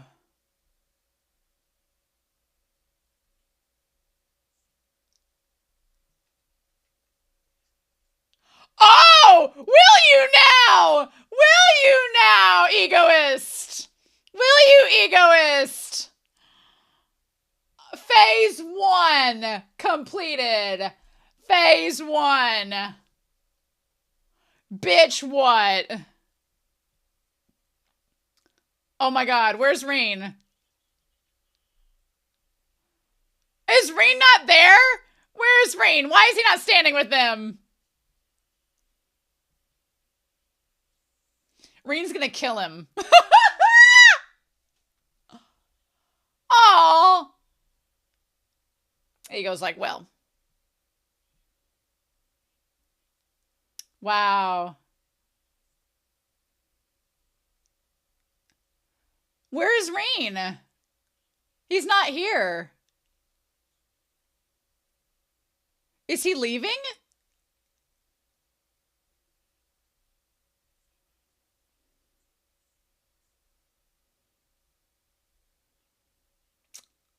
Oh.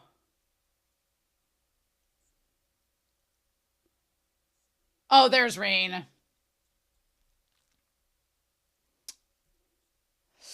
Brace yourselves, lads. Oh, bitch. Bitch. Oh, man. Okay, I'm glad that Rin's still there. He's just sulking.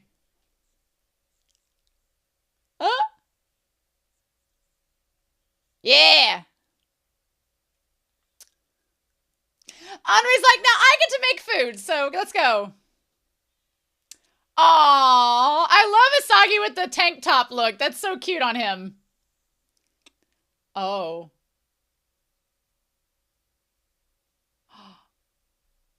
Bachira's like, I'm gonna go on ahead. You go speak with your boyfriend. Go on. Go on. Go do it. Go speak with your boyfriend. It's fine. And these guys were like, hey, you wanna go get a drink later? Someone watch that child! Okay, good, his parents are right there. Don't abandon this kid. Aww. I like that Karen is like a sponsor. Okay, Isagi, what you gonna say to Rin? Rin's gonna devour you. Oh, come on! No! There's gonna be an extra credit scene with Rin and Isagi having a... Isagi's gonna be like, hey, friend! And Rin's gonna be like, if you think I'm gonna let you lead the cup to victory, you're bitchin' wrong. Oh my god.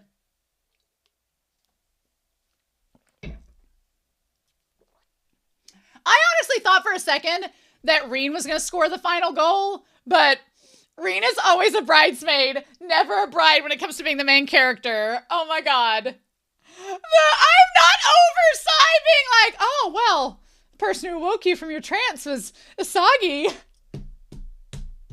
I can't get over it. Sai didn't acknowledge his brother. He acknowledged Isagi. I freaking love it. Okay, no. Come on now. Come on now. Come on now. Bitch, come on.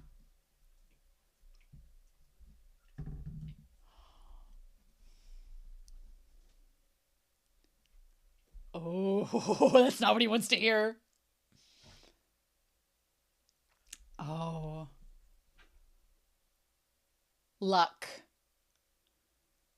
Which is what he talked about this whole time. Because of you. I subjugated you and used you. Oh no, that's not what he wants to hear. Nope. Nope. Yeah.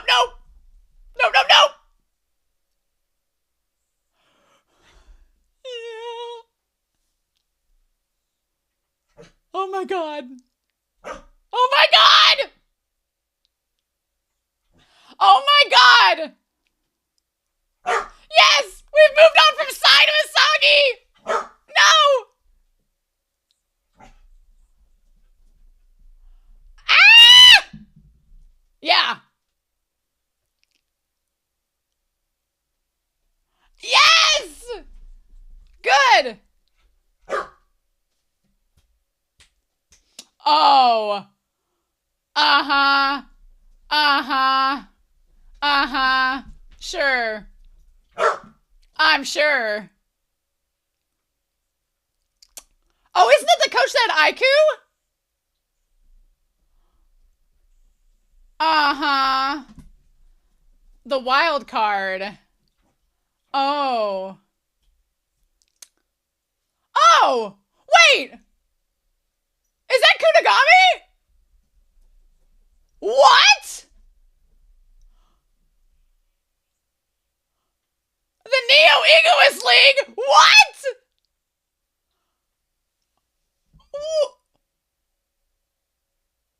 Blue Roses. Was that Kunigami? Oh.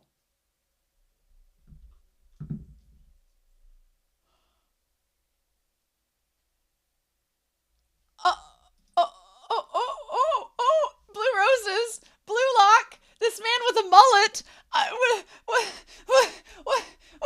What? Okay, real quick, we're gonna look at the OP for episode, for all of season 2, basically. We're gonna look at the OP, and then we'll talk about this batshit crazy episode. But I want to go ahead and start it real quick since I didn't get a chance to watch it. I'm not gonna do. I guess I could do the music with it. We might as well. I was just gonna do the visuals, but I'll plug this back in. But I'm pretty excited. So let's see what we've been missing. And we're going to start the OP that I have avoided all season. And we're going to do that here in 3, 2, 1. Let's see what we got.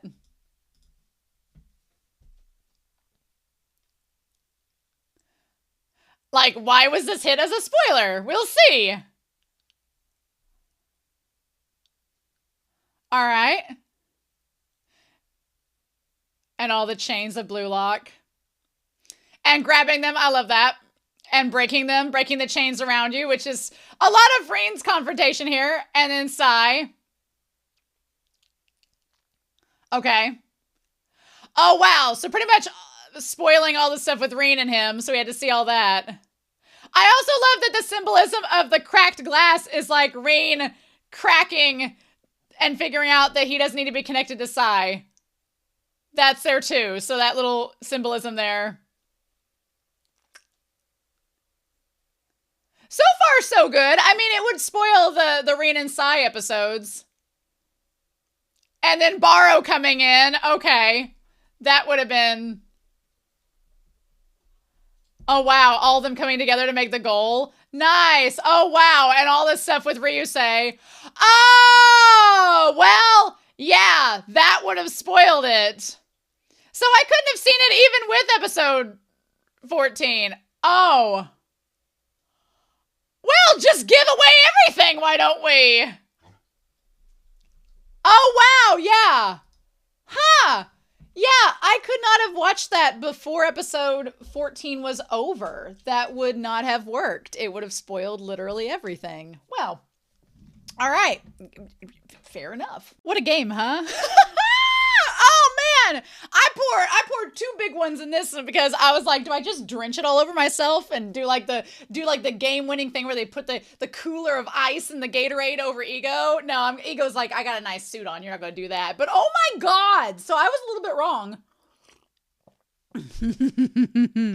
about where the direction of this episode would go. I want to point out, I instantly wanted to reevaluate what I said in episode 13 about Rin and Sai. Sai is beautiful destruction, and the beautiful destruction leads to Ryusei's beautiful creation, and they are elegant chaos. They are twisted, devilish, Lucifer-like monsters that are graceful and beautiful, but the devil at the same time. The Lucifer motif works perfectly for Sai and Ryusei, 100%. 100%. Then you have Rin and Isagi. Rin is not creation like Ryusei. I want to take note of the differences between their relationships because they're quite different at this point. You have Sai, beautiful destruction, Ryusei creation. They are essentially like Lucifer. They're a beautiful fallen angel. And by the end of this episode, they both were like, Ryusei was like, so do I get your contact info now? Can we hook up? And Sai's like, yeah, let me shower first. And also, for the record, let me shower first. If you've ever read any BL in your life and you get to the motif and the theme of 2 main characters hooking up together, the first thing they do is they shower first and then they hook up. They go, basically, oh my God, Sai just went to go prep. Sai went to go prep before him and Ryusei got his bottom Sai agenda. It's over. He went to go prep in the showers for Ryusei. Ryusei is a service top and Sai bottom agenda lives for me and you will not convince me otherwise. But yeah, they basically are just down to clown at this point.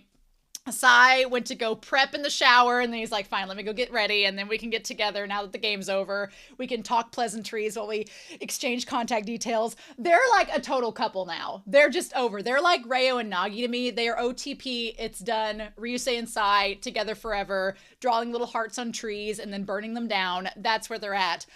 Meanwhile, in not as romantic land, but still this type of ship that I ascribe to with them, Rin is not creation. He is mangled destruction and ruling. He's like, I want to take your strengths and I want to crush you with them. And I want to prove that I'm better than you. And that's his arrogance, right? That it's all what I love about it is it's taking what we saw from season 1, that kind of arrogant type of Rin where he's like, I'm better than you. And it's coming full circle and just extrapolating that to an insane degree, right?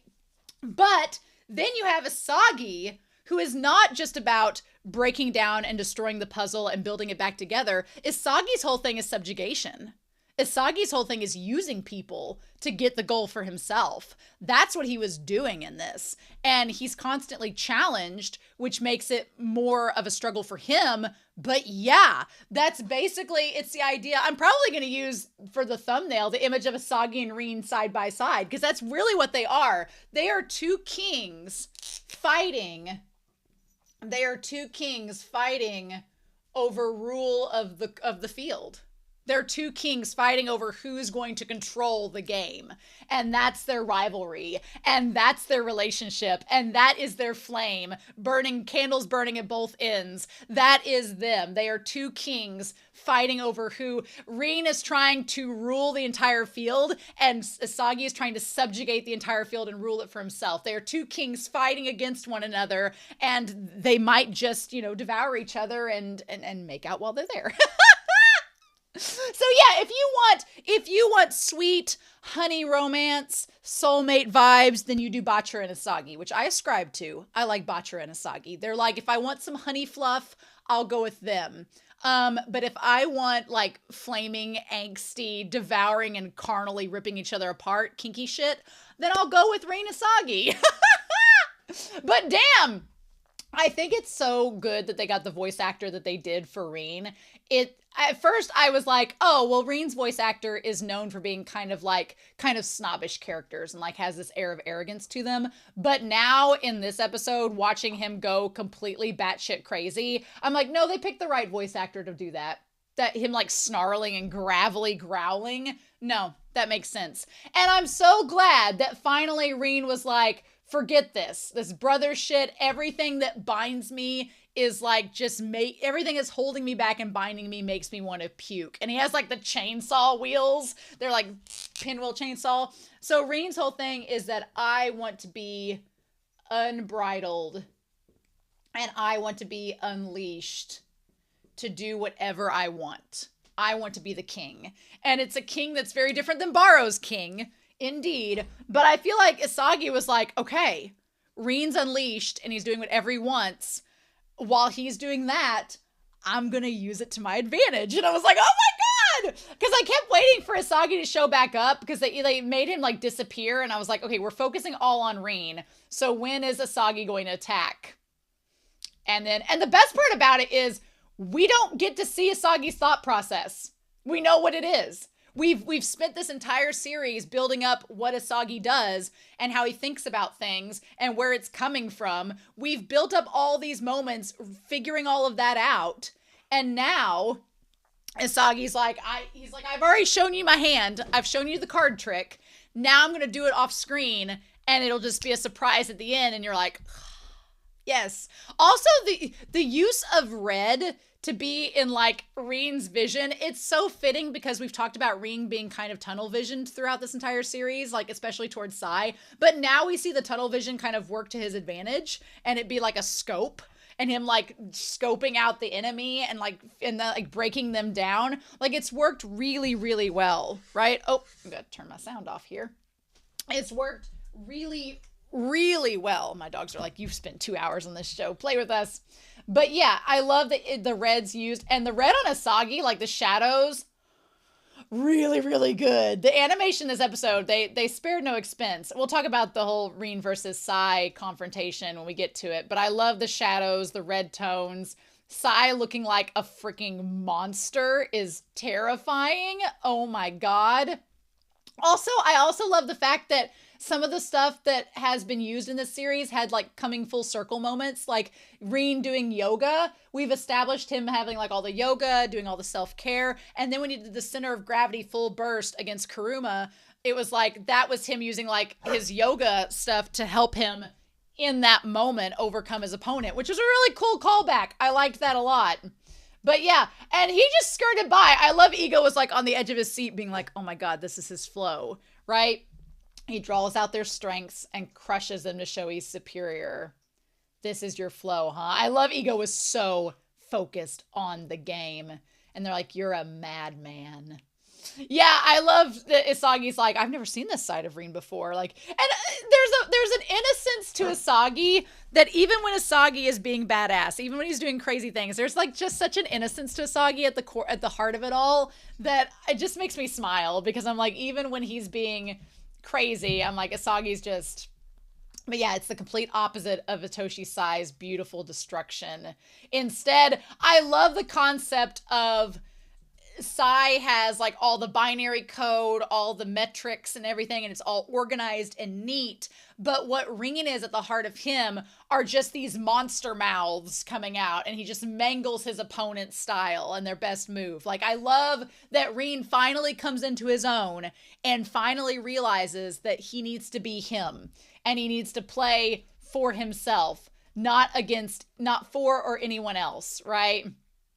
And just the idea that I'm going to be reborn with a skull and kill it. Oh my God. I love it. And Aiku tries to break it down, but he's like, I don't know what to do about this. He's like, I can't, I don't know what to do, since he's being completely different than normal. I can't predict what he's going to do. But then when Ryusei shows up, it at least gives them some odds, right? And I love that there's a moment, if you are a Rin and Ryusei shipper, there's a moment where Ryusei is like, oh, your ego's going crazy. I'm kind of here for you. You want to be in a threesome with your brother? It's totally fine. And Rin's like, no, never. I loved that moment there. That was great. But yeah, so then Aiku's like, well, I'll gamble, because otherwise, what do you do? He's like, I can't just stand there. And I love that they talk about how when Isagi comes up, Isagi's like, come on, Rin, give me the ball. I fully believe that, I'm kind of torn, but I fully believe that there is a chance that Isagi knew exactly what him calling for the ball would do, right? Because Isagi calling for the ball was kind of a distraction. A little bit, because the other players are like, is Rin gonna throw it to him? They're so in sync. They're so in sync that, is he gonna throw it to them? And I there's a part of me that feels like Isagi was banking on them thinking that, and then there's another part of me that genuinely thought that Isagi believed Rin was gonna give him the ball. But maybe that was part of his plan. I don't know. But yeah, Rin is so, and there is a part of me that's kind of like, Rin was so innocent and cute in the flashback episodes of him as a child playing with the hero toy and the dragon. There's a part of me that's like, seeing him in his mind as the little kid destroying the toys. I'm like, oh, I want that cute little version of Rin, not this evil lizard version, but. And then the idea of Aiku seeing the giant flower blooming in the center of all of the carbon cookie cutter strikers, saying, if you think you're a striker that can change the country, like seeing Rin as this blossoming red flower is so cool. I love that imagery. And Rin right now is like, I'm not worried about changing the world of strikers and the world of soccer. I just want to score a damn goal and be the protagonist. I love it. I don't view Rin as like an antagonist necessarily, but I do view him as, he is Asagi's rival. He is trying his hardest to be the main character. He's always the bridesmaid, never the bride. Like, I love that dynamic for him, because it gives him motivation to keep trying to crush Asagi and improve himself along the way. And Asagi is a glutton for punishment, so he'll just deal with it, right? But yeah, but the ball going towards the goal, and Rin, what's so interesting is Asagi was right there. Asagi was there, and when he shot the ball, it ricocheted it hit Aiku's foot, and then hit the goal. And then the poor kid's like, oh no, are they not going to score the goal and win? And Asagi's like, son of a bitch. But then it goes back to Sai. And if you follow Asagi, you can follow the players in the background if you're paying attention and see exactly where stuff goes for them. And that part was a lot of fun if you can keep up with it. Because Sai gets the ball and he's right in front of Asagi. So Sai gets it and he's like, oh, well, he's like, you're still half baked. He's like, we have 1 minute left. He's like, no. So, and my poor dog will have to just deal with things. So there's 1 minute of additional time. I like that that's our additional time this episode. We don't get other additional times. Sai has the ball. What is he going to do? And Ryusei, of course, takes off down the court, wings ablaze, ready to go. And he's like, okay, the court's wide open. Here they come. One last play. I love that you get the shot of there's Nanase and there is Igarashi and then like saying there Raichi is practically on the field. He's about to be on the field. Toki is having a nervous breakdown, crouched in the corner there. Ada's like, let's go. Nico's like, let's go. Shigiri's like, if it kills you, don't stop. And then Asagi's like, at first, when Asagi's like, well, if I could steal it, it's my big chance. And Sai just bloop, goes past him. I was like, son of a bitch. Every time, my other complaint about Blue Lock, my only two complaints are the stereotypical coaches. And then every time a character's like, this is what I'm going to do. I'll not fail at all. They fail. Like, it gets a little predictable. Like, the moment you see them cut off mid-sentence, you know they're going to fail. That's the one thing. I'm like, Blue Lock, I need you to stop being predictable in that way. But I did honestly not think that Isagi was going to score the last goal. I thought it was going to be Rin. I thought we were going to have closure to Rin. I was really surprised. I thought we were going to get Sai's perspective. We're clearly holding that off until a later season. I thought we were going to get closure between Rin and Sai. No! That was my favorite part of the whole episode. When we get to it, God, no. That was amazing. I'm glad that they did subvert my expectations as far as that goes, because I did think Rin was going to score the goal and then was going to be like, see, brother, I bested you. But nope, that is not what happened. So everything leads up to Rin being like, I will crush you. And we have this internal monologue between the two of them.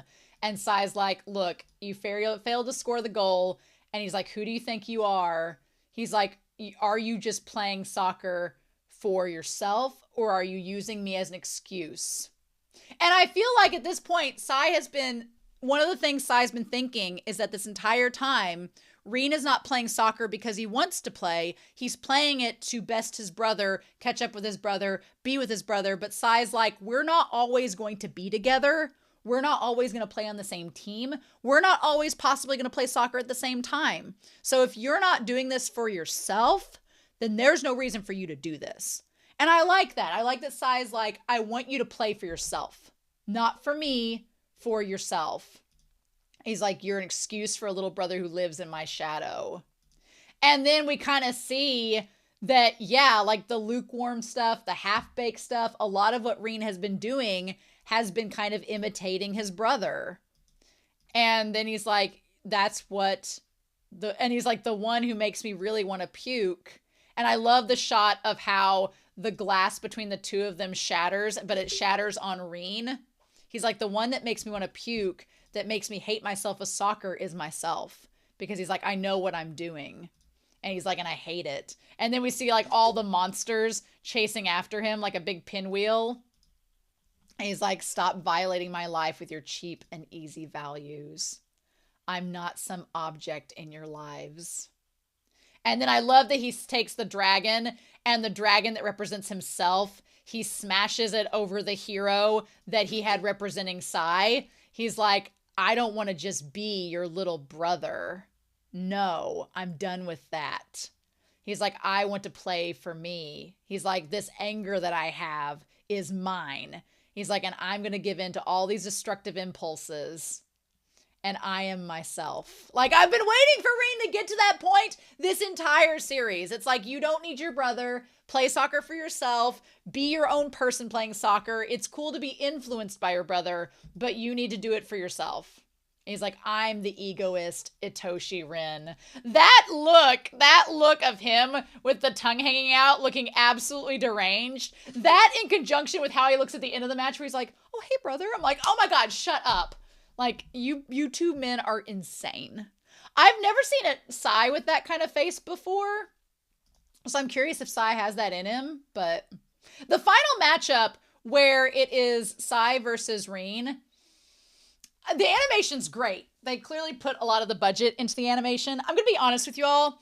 This animation style is used a lot in anime recently. It's a pretty modern trend, although I would say it even dates back to like Digimon the movie, because I saw this style back then. It's not focused so much on like shadows and highlights and the shading of characters in frame. It's more focused on energy and movement. I've seen it in My Hero Academia. I've seen it in this. I'm watching Ping Pong now, so I see it in that. It's fine. I understand the quality of it, and I understand the work that goes into that frenetic movement. And when you are doing shots where the movement and the character motion is the most important thing, the rest of it can kind of fall to the wayside. I respect it and appreciate it. It's not my cup of tea. I like the more dramatic lighting, the dramatic highlights and shadows that we've seen a lot in this second season. I like that more, but that's just me from an artistic perspective and my subjectivity. But I do really respect the movement and frenetic energy that were in the two of them facing each other. Like it worked really good. I liked it a lot. And it was fitting. It almost made it seem like Rin and Sai were in their own little world facing each other. And I really, really appreciated that. I thought that was really, really cool. I liked that a lot. And everybody's just kind of like, what do we do? And then as the ball, like Sai goes take the ball, Rin kicks it past him. Aiku's like, oh yeah, I totally have this ball, but it goes past his head. And then we see coming up from the court, I was like, is that mother trucking Isagi? I was like, is that Isagi coming up to score the damn goal for Rin? And it sure damn was. It sure damn was. With the blue lock puzzles, with the puzzle pieces flying behind him like confetti. Oh my God. And then Isagi's like, there we go. And I love that Sai was like, oh. And Rin was like, wait, what? And it was luck. The final piece of the puzzle as Isagi's in the flow was luck. I was like, are you freaking kidding me? I love that moment because luck is something that he learned from Rin. Rin was like, you got to have a certain degree of luck. Ah, God, that goal was so satisfying. That goal was so satisfying. I was like, oh, I never thought it would be Isagi scoring the final goal, but should we be surprised? As the protagonist? I really thought it was going to be Rin. I'd convinced myself it was. And then I do like that Ryusei bows out gracefully. He was like, all right, fair enough. We'll live to fight another day. Henri being so choked up and everybody. I love that Nagi catches Isagi because Nagi has like the gravity feature on him. So he's like the center of gravity there. And Rayo's fine with it. Rayo knows that they're going to still be together afterwards. So it's great. But yeah, what I love though is what's so opposite of any other sports anime I've ever watched is the fact that Rin gets so pissed. Because they're on the same team. They are working together. They're supposed to be playing together. But Rin is so mad that his one chance of validation to establish himself and move past Sai is Isagi shut down so completely. I'm like, oh my God. Mm-hmm. Uh-huh. And what's so different than any sports anime I've ever watched is that, in any other sports anime, even if that were the case, Rin would show up and begrudgingly be like, good game, man, or you helped out the team, or I guess I'll get you next time. No, Rin is a little bitch, and he's like, I hate you. And I was like, yes. It's so, again, I like Blue Lock subverting the expectation. And so making it to where Isagi and Rin's like, all right, I'll take you on. And Rin's like, I want to kill you. And he's like, sure, try. Amazing. I love also Ego with the fist being like, hell yeah, we're going to keep this going. I love that. I love Ego with the fist and being like, all right. The fact that these first two seasons were just phase one. Shut up. Shut up. Shut up. And then him with his eyes wide open, like he was like his eyes getting in the moment. I want to know so much about Ego, but I know we're gonna have to wait. God, I love it. But them all getting together, I love, oh my gosh. So the screen widens back up. Poor Rayo is focused on Nagi getting thrown to the ground. Batra is jumping on Isagi's back, surprising no one.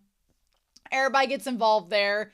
3-4 Blue Lock wins. The Blue Lock 11 win. Oh my God. I love the fact that we have soulmates, Isagi and Batra, being such cuties together on screen with one another. There's a screenshot of it. It's so cute. I love that you have also Batra. We go immediately from Batra and Isagi celebrating together to their parents celebrating together.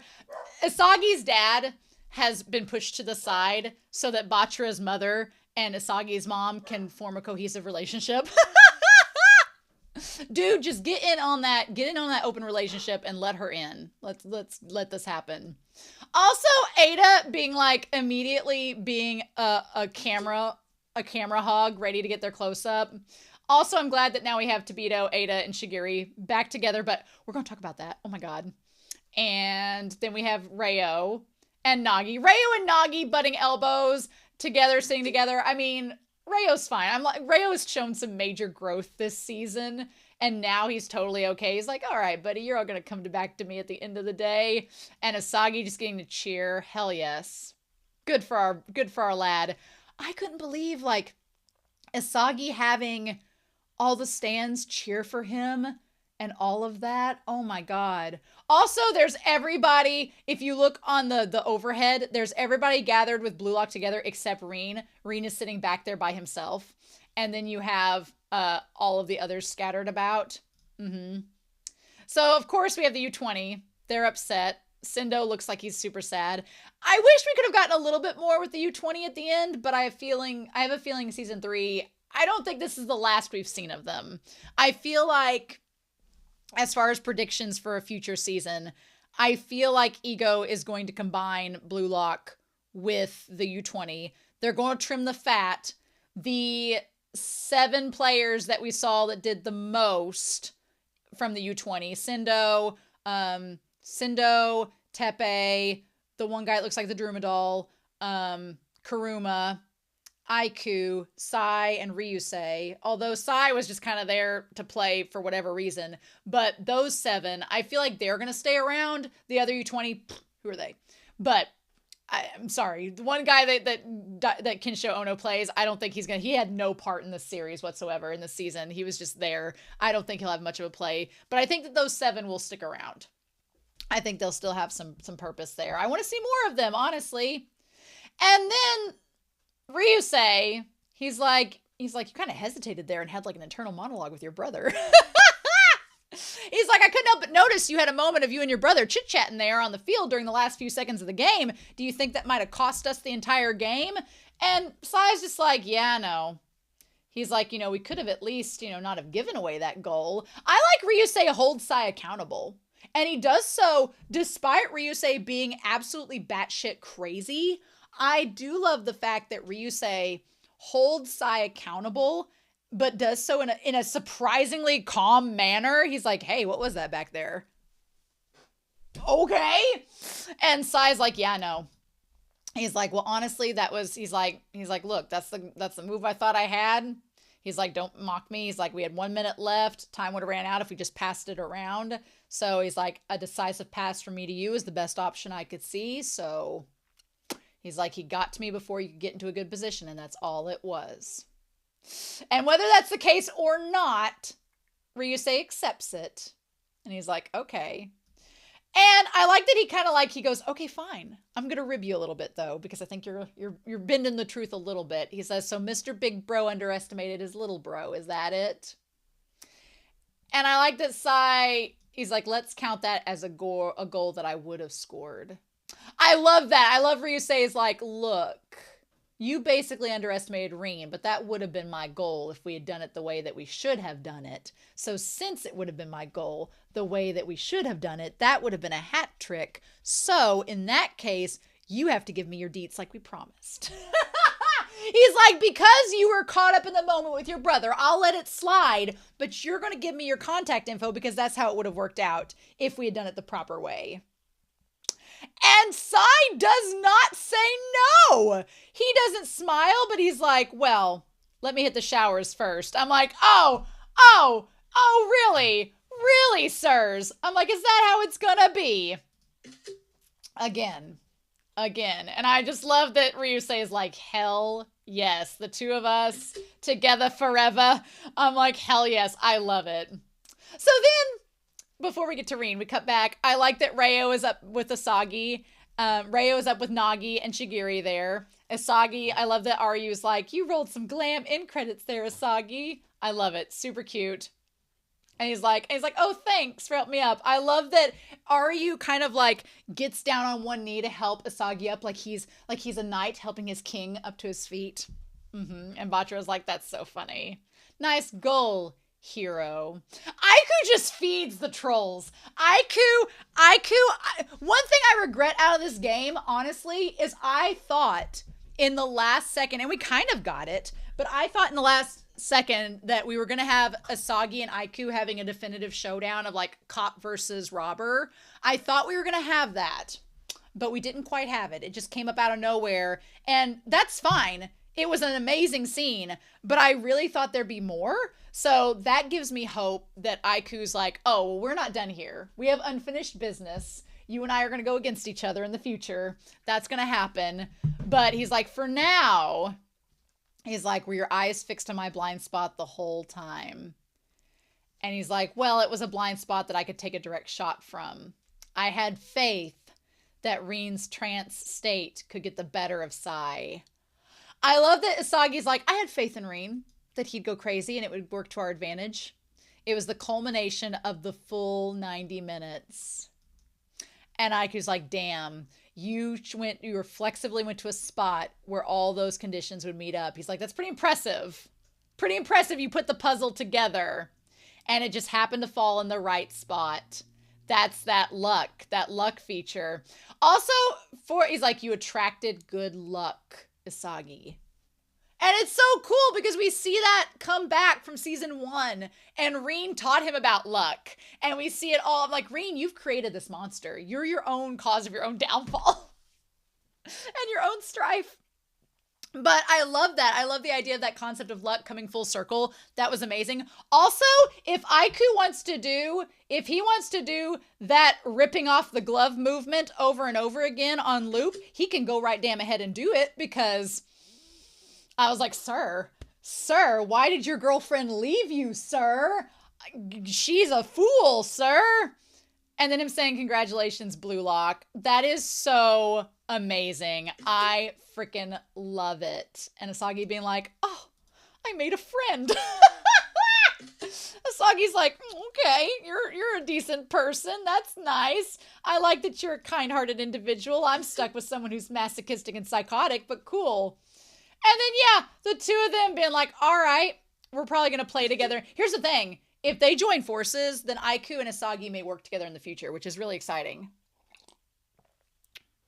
I don't know where we're going to from here, but I think that there's a lot of possibilities with it, and I'm super excited for that to happen. But meanwhile, this is my favorite. Look, as much as I loved Isagi scoring the goal, Rin and Sai confronting each other, Rin's affirmation, all of that, my favorite scene that has set the stage for everything moving forward is this damn scene with him and Sai at the end. Because Rin looks over at Isagi and Aiku and he's like, son of a bitch is taking all the glory. He's making friends with everybody. He's doing all of this. And he's just like, well, damn it. He's like, I'm still not the main character. And so then Sai looks up at him. And in this moment, like, Sai went from having a lizard face looking like the damn Green Goblin to like looking up at his brother, and he's like, oh, I misread it. And Rin just looks so like innocent in that moment. He's like, I didn't think Japan was capable of producing a decent striker. And the best part about this entire scene is that what he thinks is going to happen is that Rin thinks that in that moment when Sai says, I didn't think Japan could produce a decent striker, what he thought was going to happen was that Sai was going to acknowledge his brother and give him the validation he's been asking for and be like, you know what? I didn't think that Blue Lock could produce a decent striker, but I was wrong. It was you, Rin. And they were going to have this big kumbaya moment. And that's not what happens. And then he's like the one who awakened your instincts and can change the soccer of this country. The moment he said awakened your instincts, I was like, oh, he's going to say Isagi. And then he's like looking over and he's like, it ain't you. He looks over at him and says, oh, it's the egoist Isagi Yoichi who might be the one to do it. I was like, are you freaking kidding me? And then Rin's face, Rin's angry ass, stare like so mad. Y'all! Y'all! Oh my god. He was so pissed. He was so pissed. Oh my god, he was so pissed. And shit. That is my favorite scene because Rin is like always the bridesmaid, never the bride. He's like, well, this country can still change. He's like, good to know. He's like, good to know. I guess I'm done here. And this side just what a bitch just keeps moving on. I love it. So then Isagi does his post game. You know, it was reminiscent of Talladega Nights with like, I don't know what to do with my hands. It also, Isagi reminds me a little bit of Yuri from Yuri on Ice, where he's like, well, I don't know what to do, but the shocking winning goal. He's like, at first he's like, all of us are going to win the U20s, but then he's like, no, I am going to lead Japan to glory at the World Cup. Oh, you know Rin be pissed. You know Rin is pissed because Isagi is taking the lead. And I'm just like, oh my god. And everybody else is like, okay, sure, Isagi, you take this credit for yourself this time. Phase 1 complete. Oh my god. I want to make note, I don't think Rin was with them when they bowed. I think Rin was completely sulking. I think Rin was just over it. He was just absolutely sulking. Because in that moment when they say thank you very much, yeah, he's not there with the main group. He's off doing his own thing. And then we see everybody else over there from the other side. Damn. I love that Henri is like wiping her tears and, you know, and they're all celebrating. And then he goes like, okay. He's like, congratulations, diamonds in the rough. I love Gin also petting Corona's hair in the background. That's really cute. But he's like, all right, you achieved something extraordinary. Okay, you can see Rin in the very, very back against the wall. He's like, don't let this be the peak of your soccer careers. Yeah, he's like, the victory is not the end of the fight. I love Toki being like, okay. Yep, it's the beginning of Blue Lock. Yep. From among you, I'll produce the best striker in the world. Oh my god, the dream hasn't changed. In order to give birth to one hero who can lead Japan to win the World Cup. Yep. And then, yeah, the lives of the rest of you will lead to the... He's like, the one of you that's going to be the main striker, you'll be great. Everybody else, you guys are going to be horrible messes. So hope you're ready for that. And yeah, Rin's back there soaking it all in. Oh my god. Yep. So brace yourselves. Diamonds in the rough. Oh my god. I love it. I love it so much. And Isagi's like, I love Isagi's like, I'm ready. Both of them. And he's like, we're here at Blue Lock we've reached the point of no return. Yep. Oh, I love that Aryu's like, how absurd. Our minds are undisturbed like clear water. Glam. Brilliant. And then Bachira's like, let's do this. Okay, so Henri's like, let's get a lavish meal. We're going to celebrate. Everybody's over here having a good time. I love it. I like Isagi with the tank top look. It's really super cute. And then as they're like going out, I love Ada and Gin.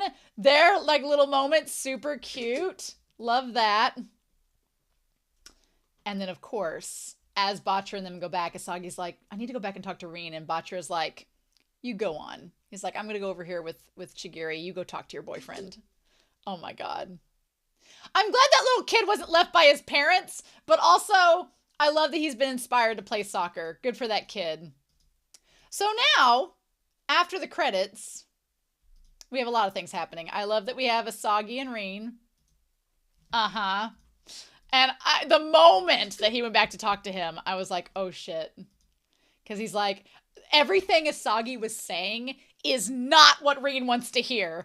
Everything Isagi is saying is salt in the wound. When he's like, oh, well, without you, my goal wouldn't have been possible. Instant salt in the wound. And he's like, in that moment, I was the only one who believed that you would beat Sai. Instant again. And that was the outcome. And then he's like, it was luck. And he's like, I lost to you and learned the mechanism behind luck. Just everything. Salt in the wound. He's like, and that's why I was able to grab that chance. He's like, so basically, you helped me to score the goal that took away your glory. And he's like, thank you, Rin. The goal belongs to both of us. The worst thing you could say to him. Even though I do wonder, with that concept of them talking about Isagi and Rin being one, are they going to really separate them and make them into two different people and have one be better than the other by the end of the series? Or is Isagi and Rin metamorphosizing as one being going to be the world's best striker? I don't know. It doesn't seem like they would do that, but... And then he's like, shut up. I love that Rin is like, how dare you? And then Isagi's like, oh, what? Oh, who, me? And he's like, I'll kill you. He's like, just die already, Isagi. You're gonna pay for this. I love that he's like, from this moment on, you're my rival. Oh my God. I love it. I love it so much. I want to get a shot of him just like against, yeah, all the miasma of all that. Oh my God. I just love this like raw energy coming off him. And he's like, you're my rival now. And Asagi's like, oh, really? And he's like, don't forget.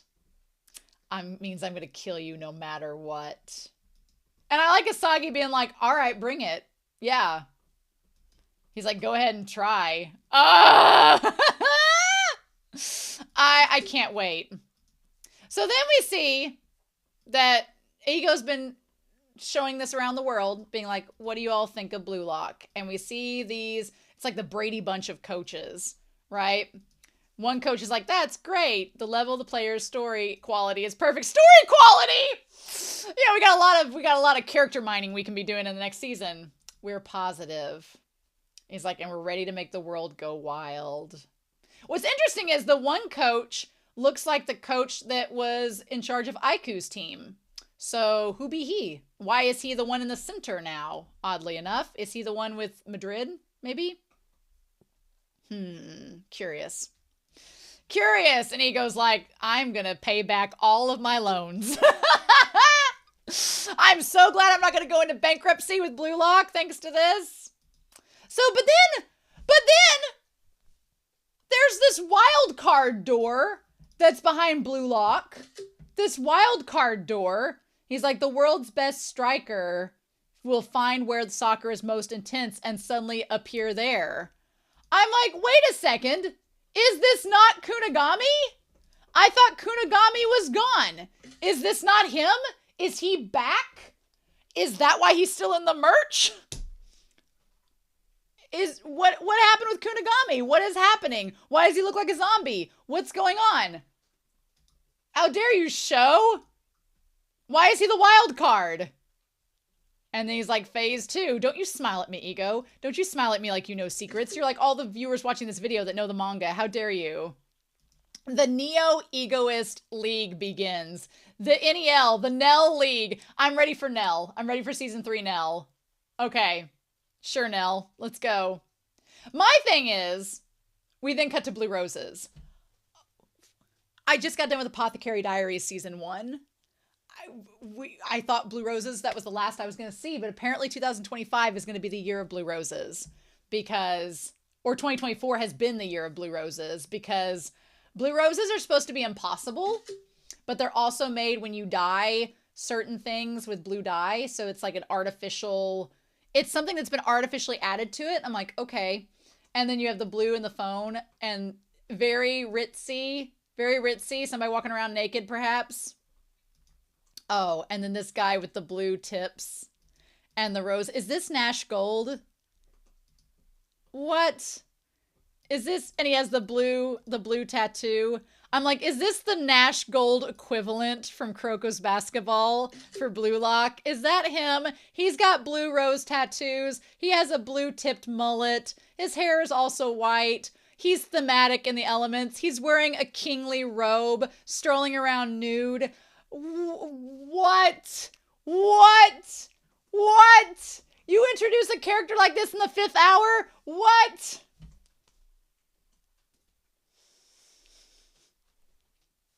There's so much left to be discussed, y'all. There is so much left unsaid that has not transpired yet that I'm like, what the fudge show? Anyway, this was an amazing 2-part season finale. I didn't know how to feel about this because I wondered if it was going to be one of those episode sets like that you could watch one week after the other.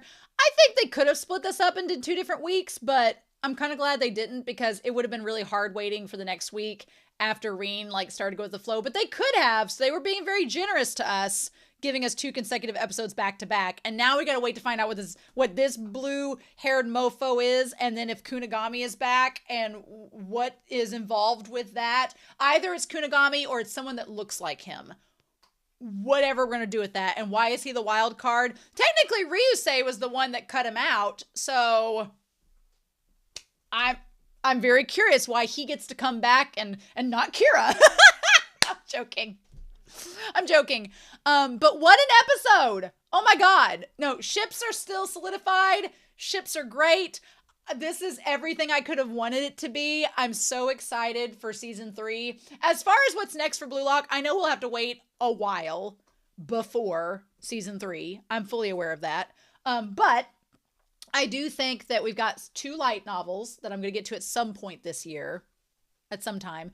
And Wim, the moderator, and Truck are working on translating the Bible guidebook for Blue Lock. So at some point later this year, I'll also have that as well. So there will be more Blue Lock content. I'm going to be saving it for wherever I have withdrawals, which will probably be the spring, starting us out. And then over the summer, I'll probably get back to it more. But this has been so much fun, y'all. And I'm so excited for season 3. I want them to take their time on season 3 because I want it to look good. That's been a lot of people's complaints with the animation. Here's my thing. I would rather wait and the animation be amazing than to get something cheaply made and rushed out. So I've got tons of anime and there's other sports anime I'm going to be watching on the series in the meantime. So I'll just save my blue Kool-Aid for then. But this season has been so amazing and the hype is so real. I've loved these series. If you've not watched my January update video, this series is my top 10 for the year. I love Blue Lock and I'm so excited for it to come back for season 3. I cannot wait. And this guy with the blue roses and the mullet, so intrigued. So intrigued. I'm like, are you going to join Isagi's harem too? Are you? I don't know. But y'all, I can't wait to hear your comments down below. Please no manga spoilers, but I'm looking forward to seeing more Blue Lock in the future, and I hope you all are as well. So in the meantime, I hope you all have a wonderful week. Please stay safe, take care, and yes, I will be back later this spring with some light novel fun. We'll read a light novel, we'll enjoy it, and we'll go from there. So in the meantime, I hope you all have a wonderful week.